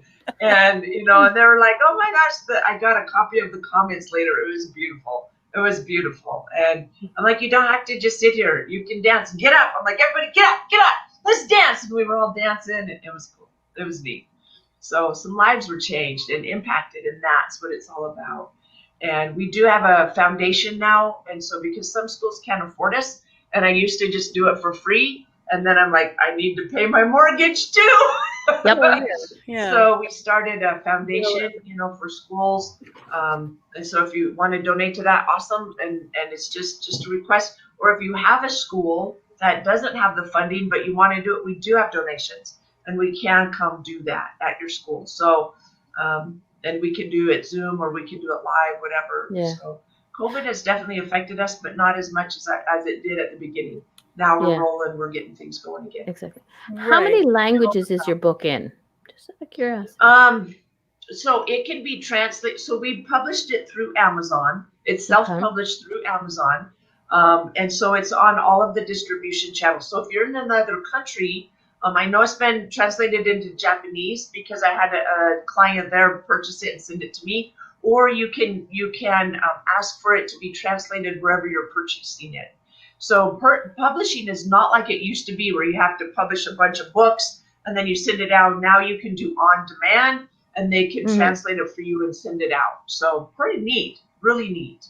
Yeah, because I'm in Quebec, so a lot of people who I think can use it will be reading it in French. So yeah, wonderful, wonderful.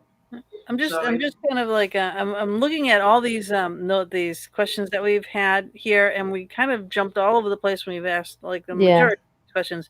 But now number 11 kind of sticking out, right? She's so psychic, it's scary. And at times that can be psychotic, but that's okay. Wow.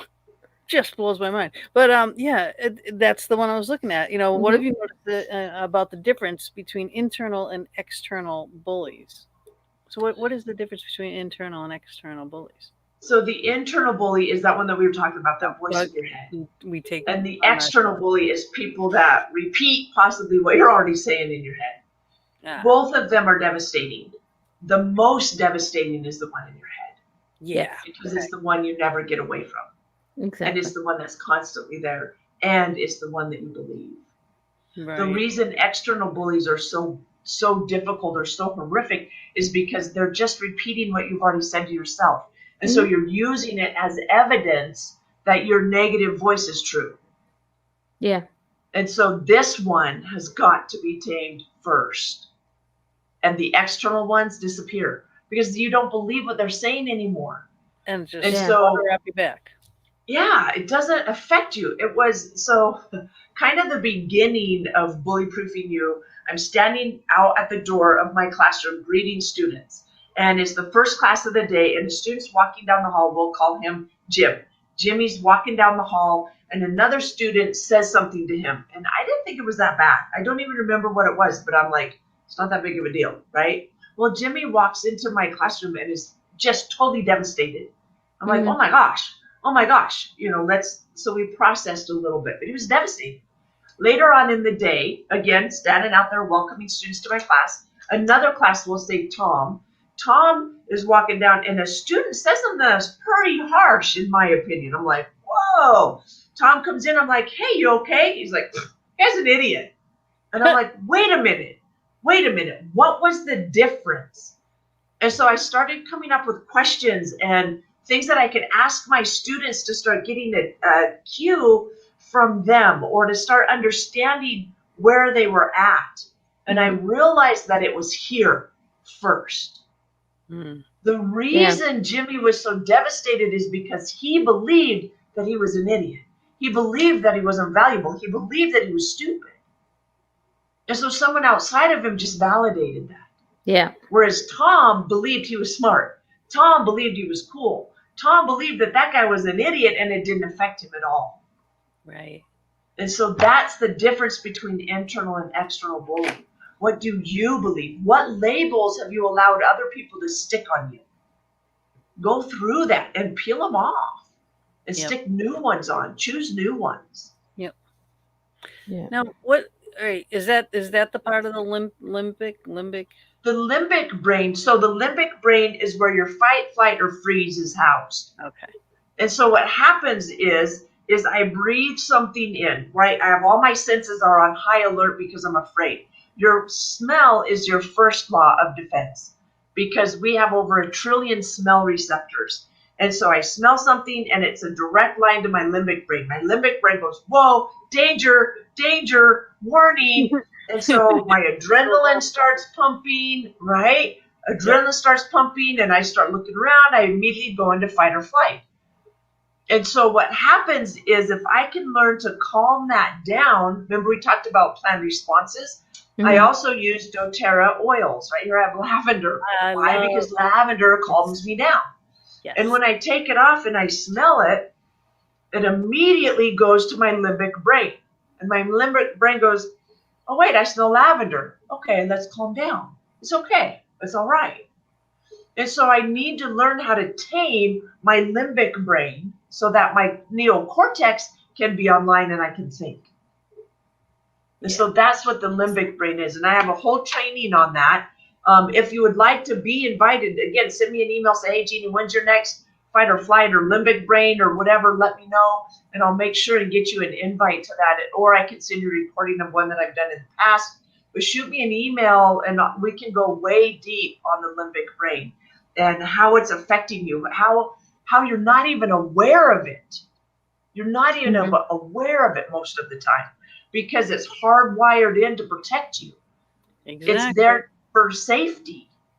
Exactly. And so you've got to learn how to go, oh, okay, thank you for sharing that with me. But you know what? I choose something else. Yeah. That's amazing.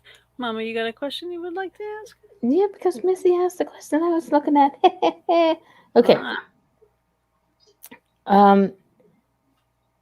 Now this again, I have a couple people in mind when I ask some of these questions. So those people who will eventually know who the hell they are without me saying their names.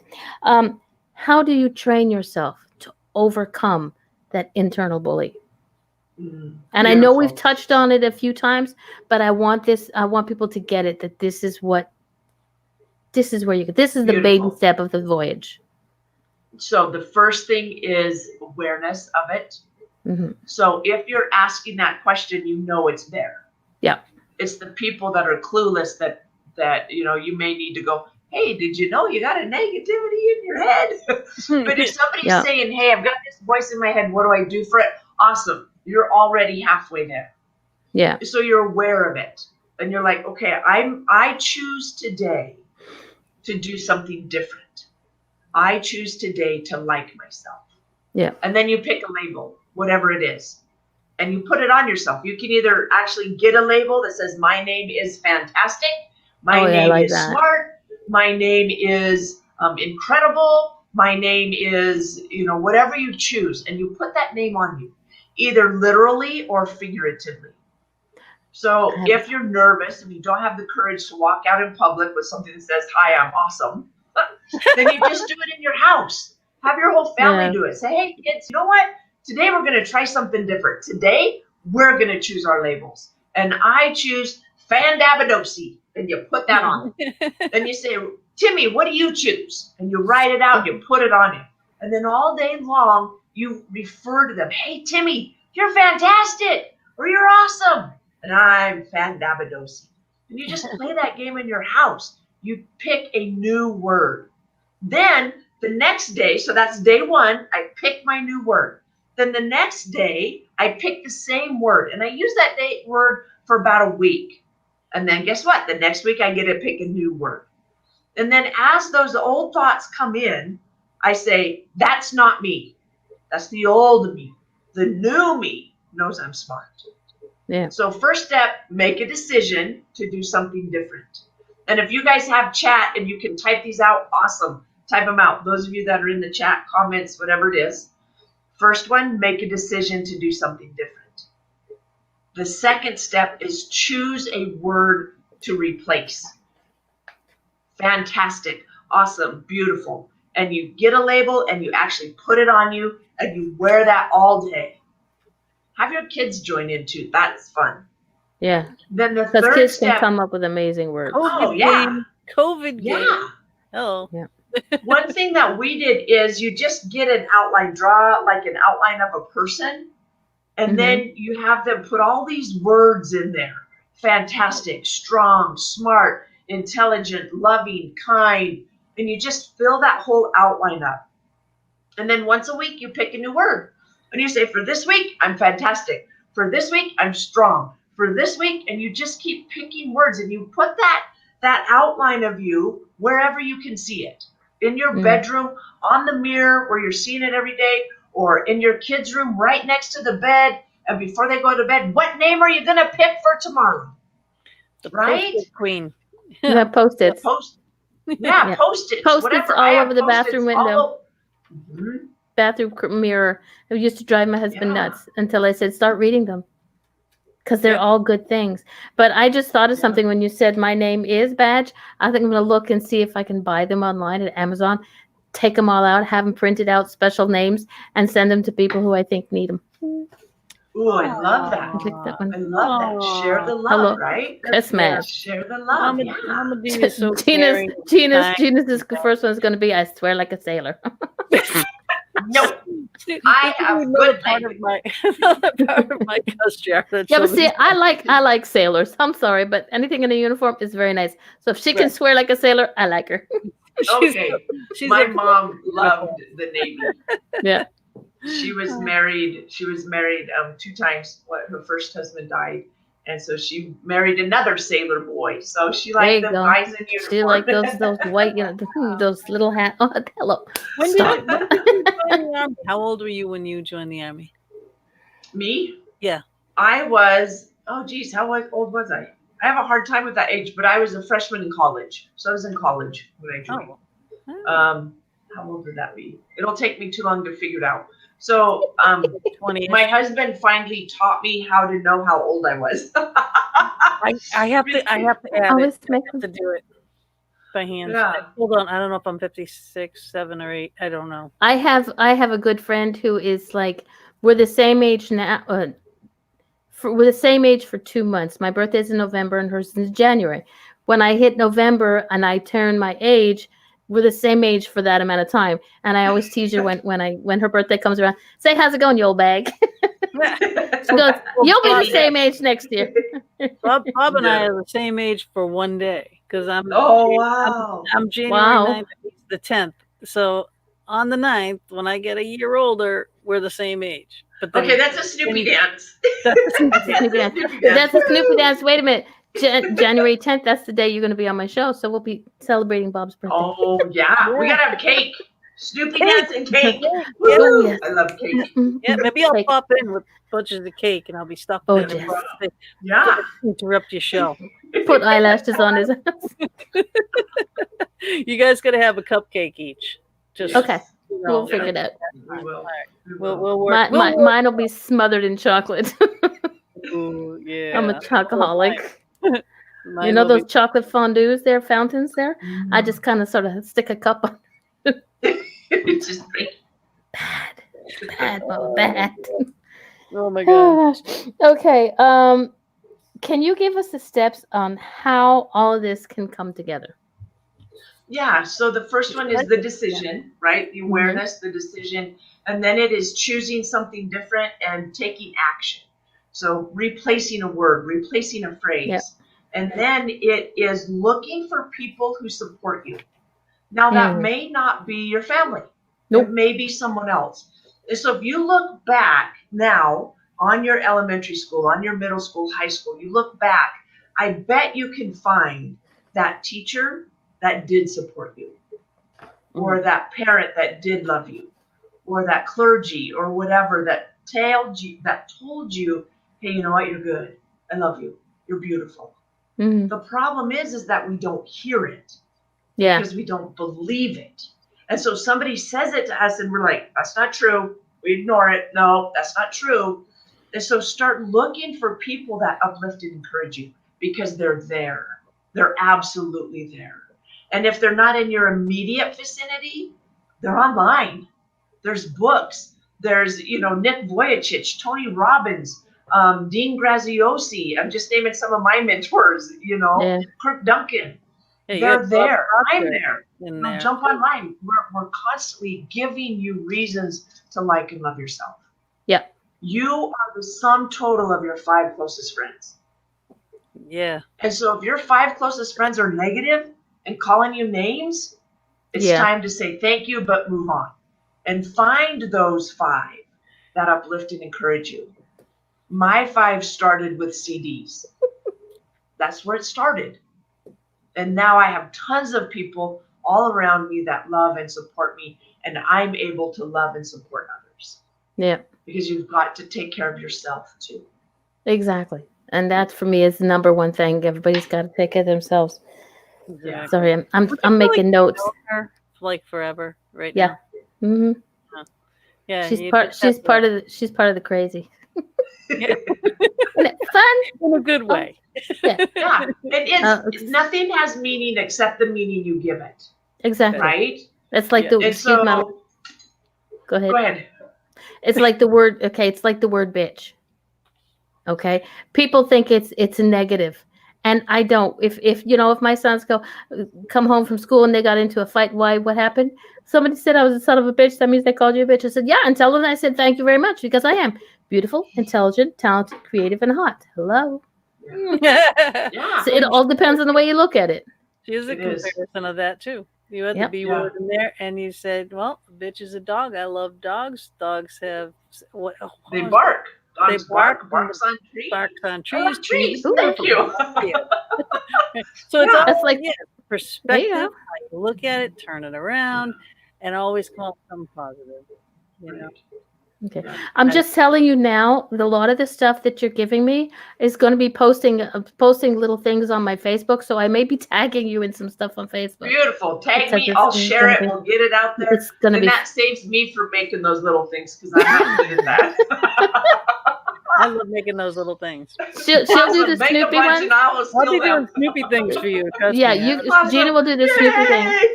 She's gonna have little, and the thing is, she can do it in motion section too. So you'll actually have Snoopy dancing, and the words will pop up. Oh, that's so cool! Love it. Love it. Thank you. Thank you. You haven't even seen it yet. I know, but I'm excited. Then she'll look at me and go, awesome. Okay. Okay, Gina, Snoopy doesn't dance like that. Snoopy's not supposed to twerk. Hello. Maybe he could, though. From you. That would be kind of cool. No. Snoopy twerking with sunglasses. Oh, geez. Okay, I've been watching too much TikTok lately. There you go. Okay. All right. You know what? All right. Come up. Reel it back in. All right. Yeah. Let's see. I mean, pretty much we have covered almost everything that's really on here. Yeah. Besides the fact, to get the copies of the book, right? Because this is very important. Yes, right? it is. Yeah. You can go to fullyproofingyourbook.com. Yeah. Right. And you have a whole home study course there. There's videos, like I said, for each chapter. And then there's a couple of videos if you don't, want to wait for the book, because I'm going to mail it to you. There's a couple, you can upgrade a couple of videos. I think there's 3 or 4 that have to do. What if I have a toddler?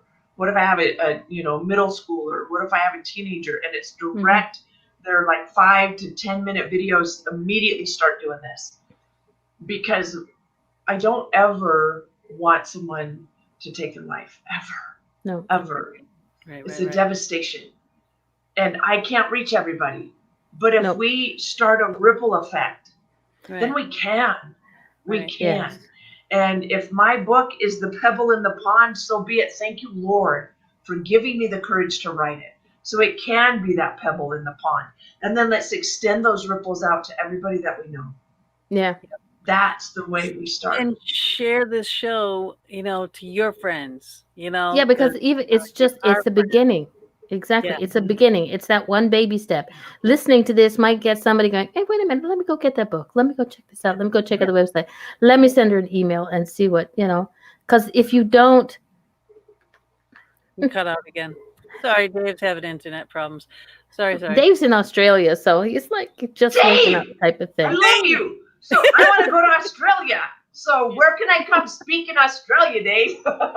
Well, it's on my bucket list. Okay. I got a lot of friends in Australia. I think you would love Nick. There you go. Oh, awesome. I would love that. Yeah. Yep. So the way I start marketing is I decide where do I want to go. And then I'm like, hey, this is me. I got a book. I got a program. I'd love to come talk. And then I go and I talk, and then I spend a week there and then goof off and have all kinds of fun. Exactly. Well, Ireland and Scotland. I mean, you want to do an event in a castle.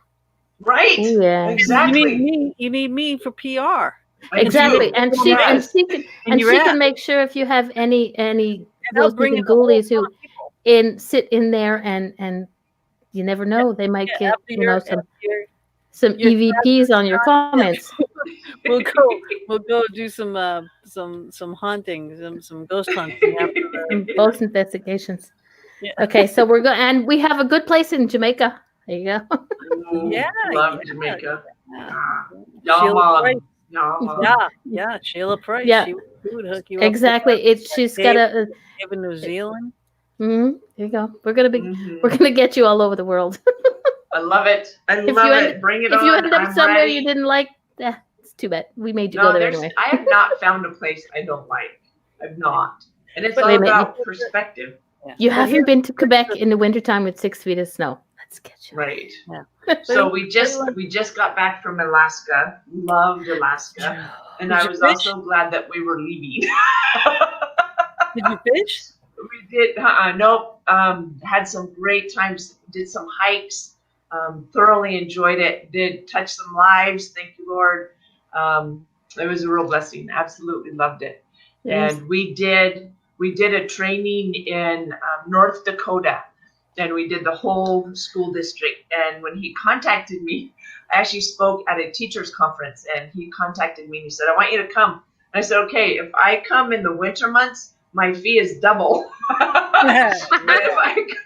If I come in April, May, or September, October, I said it's not double. There you go. Understand you. On good weather. We are fair weathered people. Exactly. Spring and fall, I'm anywhere you want. Yes. Yeah. But I do have a really nice coat, so it's okay. I can stay warm. So I love to travel. It's one of the best things about speaking. I love to travel and meet people and see different cultures and experience different things. I love that. Yeah, because not only are you there, are you going to be wherever you're going to be teaching people, but you 9 times out of 10 will always learn something. Absolutely. I think this is what's great about Facebook is that we get to learn by meeting people. You get to learn that there's real doorknobs out there. See a lot right now. But I meet so many interesting people. Without Facebook, I would never have met. Hello, Gina. There she is. I look at it as this is like a major, major positive. When I have my moments where I'm like, oh, okay, I'm having a rough day and I don't want to, I'll message Gina. And sometimes I'll wake up with messages from Gina. I'll be like, okay, Gina's having a rough moment. The computer system's going, what to do, But that's what, to me, no matter where you go, no matter who you meet, like you said, that those 5 people in your life that make your life. I've got 2 right off the top of my head because there's so much going on in my brain. But that lady over there is one of them. And she has no choice. I love her to death. Yeah. I love her to death. I've always said from a young age that everybody knows something that I need to know. Yep. It's my responsibility to learn it. And the thing is, not a... Yeah, and sometimes it's teaching you something that you need to know about something you don't want. Yeah, absolutely. The hard subjects. And you are dealing with the hard subjects. I mean, we may have joked around a lot tonight. Yeah. But this is a hard, serious subject. It is. People are committing suicide of all ages, from depression, from being bullied because they believe it, because they can't change their mindset. So they need this. They need this. They need this book. They need this concept. They need this reality in their life. And how are they going to get it? By people like us. By people putting it out there, saying, hey, there's help. Hey, right there. See that book in the corner there, Bully Proofing You? Why don't you start there? Yep. And the thing is, if you get this book for somebody, okay, I get the book and I send it to Gina. Gina going to look at the book, go, but eventually she might pick up that book and start to read it. That person might pick up that book and start to read it. They may not read it right away, but eventually that book's going to call out to them. Yeah. Yeah. And someone comes over, or your kid's friend comes over, and maybe taking this internally and not telling anybody, but sees that book sitting on, on a table. Yeah. Oh, hey, what's that? Can I see that? Pick it up. That might save a life. This could be interesting to buy it for your local school district because, here in Quebec, in my little town, there's only one English elementary school and one English high school a little bit further out. But if you can buy the book and just donate it to the library, it'll hit that person that needs it, because the way things work, if somebody needs a book, they're going to find that book. But you have to be able, you can't just say, okay, they're going to find it. You have to help the world. You have to help God. You have to help Jeanie get her message going by buying that book and donating it to the school. You got to do the footwork. You got to do exactly. And if you do that, I'll donate an extra one. So when you purchase that book, there's a place for comments, right? Hey, heard you on the Fox Den. I'm going to donate this to my local school. I'm going to include 2 books so that you can keep one and donate one to your school. I would love to be a part of that. I would love to. Yeah, I'll double your purchase. Coolio. So, and I know we're getting close on time, but I want to share, if your child is being bullied right now and you're like, man, what do I do right now? Because I don't want to wait for the book. I want to invite you to use this one-liner that is so powerful. And let's say your child comes in and says, Mom, somebody called me a bitch, right?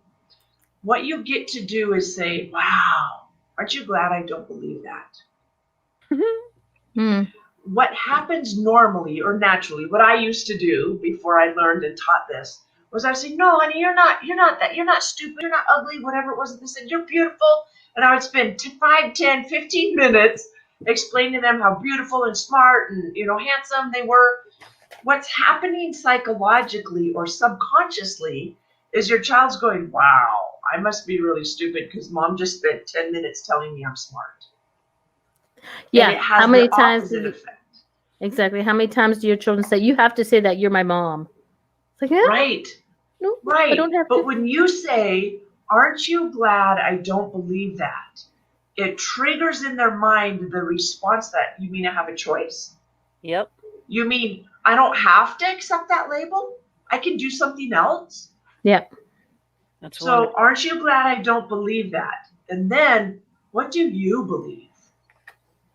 So you give them permission to wipe out that label and then apply their own label. That's powerful. It is. That's powerful. Words are powerful, and that's the thing that a lot of people don't understand. How powerful words can be, how hurtful and how helpful they can be. So, this is our life, and this is what we need to try to put out there: positivity. We need more positive people to spread positive. Yeah. Yeah. Healed people heal people. Yes. Let's start. And the thing is, a lot of people will look at, it's like, oh, there she goes, all Miss, prissy and all Miss happy perky. Hello, I don't care if people get mad at me because I'm happy and perky, because I know that there's going to be at least one person who needs that happy perky. Right. So there's going to be. So you know what? And if I tick off a few people, oh well, it made them think, didn't it? Well, and it's just because they hurt. Yeah. Hurt people hurt people. Healed people heal people. Exactly. And in the process of being perky and happy, sometimes the hurt people show up. Mm-hmm. And so if they show up and they say something, then that's your opportunity to go, wow, I'm sorry, you must be in a lot of pain. How can I help? Yeah. That's all it is. Yeah. And a lot of times when you have that conversation with someone that is just so hurt and they're lashing out, and you can break through that exterior, you can be the one to help them. Mm-hmm. And then that person will help another person, and it's all a paying forward thing, Like, and then start pushing positive things, like the movie Pay It Forward. Like in your book, you have a giant list of some books that you read. Those are great books. I'm glad you listed them in there. I've read a couple of them myself, and I can understand why you put them in there. And it's intrigued me on, to look into the other ones, just because you're a positive person. And so they must have a beneficial aspect to them. And I should read those, But she should read Ed's book. Smiles Across America? Yeah. Oh, he's Mr. Positive himself. That's God, yeah. It's adorable. Yeah, he walked from New York to Florida. From Florida to New York. Right. Yeah, one way or the other. But just no money, no nothing. Just on the, and trying to get people to smile and wave. Oh, wow. Right? Yeah. That's awesome. Ed Smiley Rodriguez. And, and he was just out to spread positivity, and he was on the kindness of people to feed him, the kindness of people to put him up. He got himself in a couple little bad spots. Jams. but he overcame. He made it. He got up there. You know, he did it. He stopped in D.C. He was supposed to have some kind of interlude with a politician or something, but there was something bad going on at that point, so we couldn't do it. Yeah, it was the weather. It was a bad weather thing, big hurricane or something. Yeah, it was just horrible. So he had to just keep going. But but kept on walking. He just pushed forward. You know what I mean? And that's step at a time. Right? Yes. One step at a time. That's it. You know, it'd be one town at a time. I can't even walk, to the mailbox. And my mailbox is out. Okay, I'm physically unable to walk to my mailbox, but I do it in my mind. I got a book today. There you go. Me too. I finally got my signed edition from Jeanie. Yeah, I saw that. I got. See, this is here. I got my blank check, all about how to change the school system for kids that don't fit into that mold of the square peg in a round hole. Mm-hmm. But that's what we try to do here in the Fox Den. That's what she tries to do at Angel Meadows. We try to bring people like Jeanie Cisco-Meth that brings positivity, that does change the world for the better. It is things that are needed. So it's a variety. And, for every aspect of your life, we try to improve it. We do our best. So for those people who have podcasts, if you want, hit up Jeanie. She's good. Yeah. She's a great guest to have. I'd love to. Yes. Oh, please do. Please do. Because this word, and share this show. I can't tell you enough. Yep. Share the show. Get this message out. All right. Jeanie's book needs to be out there. Her message needs to be out there. That it could save a life. It truly could. Truly can, Bullying ends up in the majority of suicides. And we don't want that. We gotta stop. As external and internal bullies. Nasty little buggers. Absolutely. So, how much time? We got 60 seconds, so I need only 30 seconds. Okay, let's go. Do a banner here really quick, okay? Go there. That's her that's email. My email. Send me an email. I'll send you a story that I wrote about relationships just for you. Right. To get the book, bullyproofingyourbook.com. Please do that. Please do that. And we will see you all next week. We're going to be doing a ghosty show, I believe. I met a ghost in Gettysburg. Oh, so I get to sit back and watch. Yes. Like it. But Jeanie, hang with us for a few minutes. And all of you, please, again, share the show. Please go to the YouTube, subscribe. 10 seconds. All right. Ciao for now. Oh, big hearts. Snoopy dance. We're going to be doing the Snoopy dances. We're doing that right now. Yep.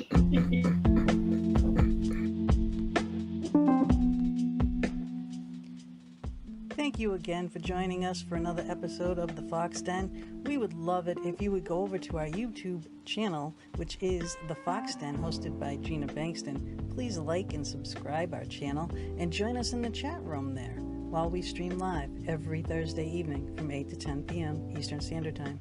We'll see you next week. Good night.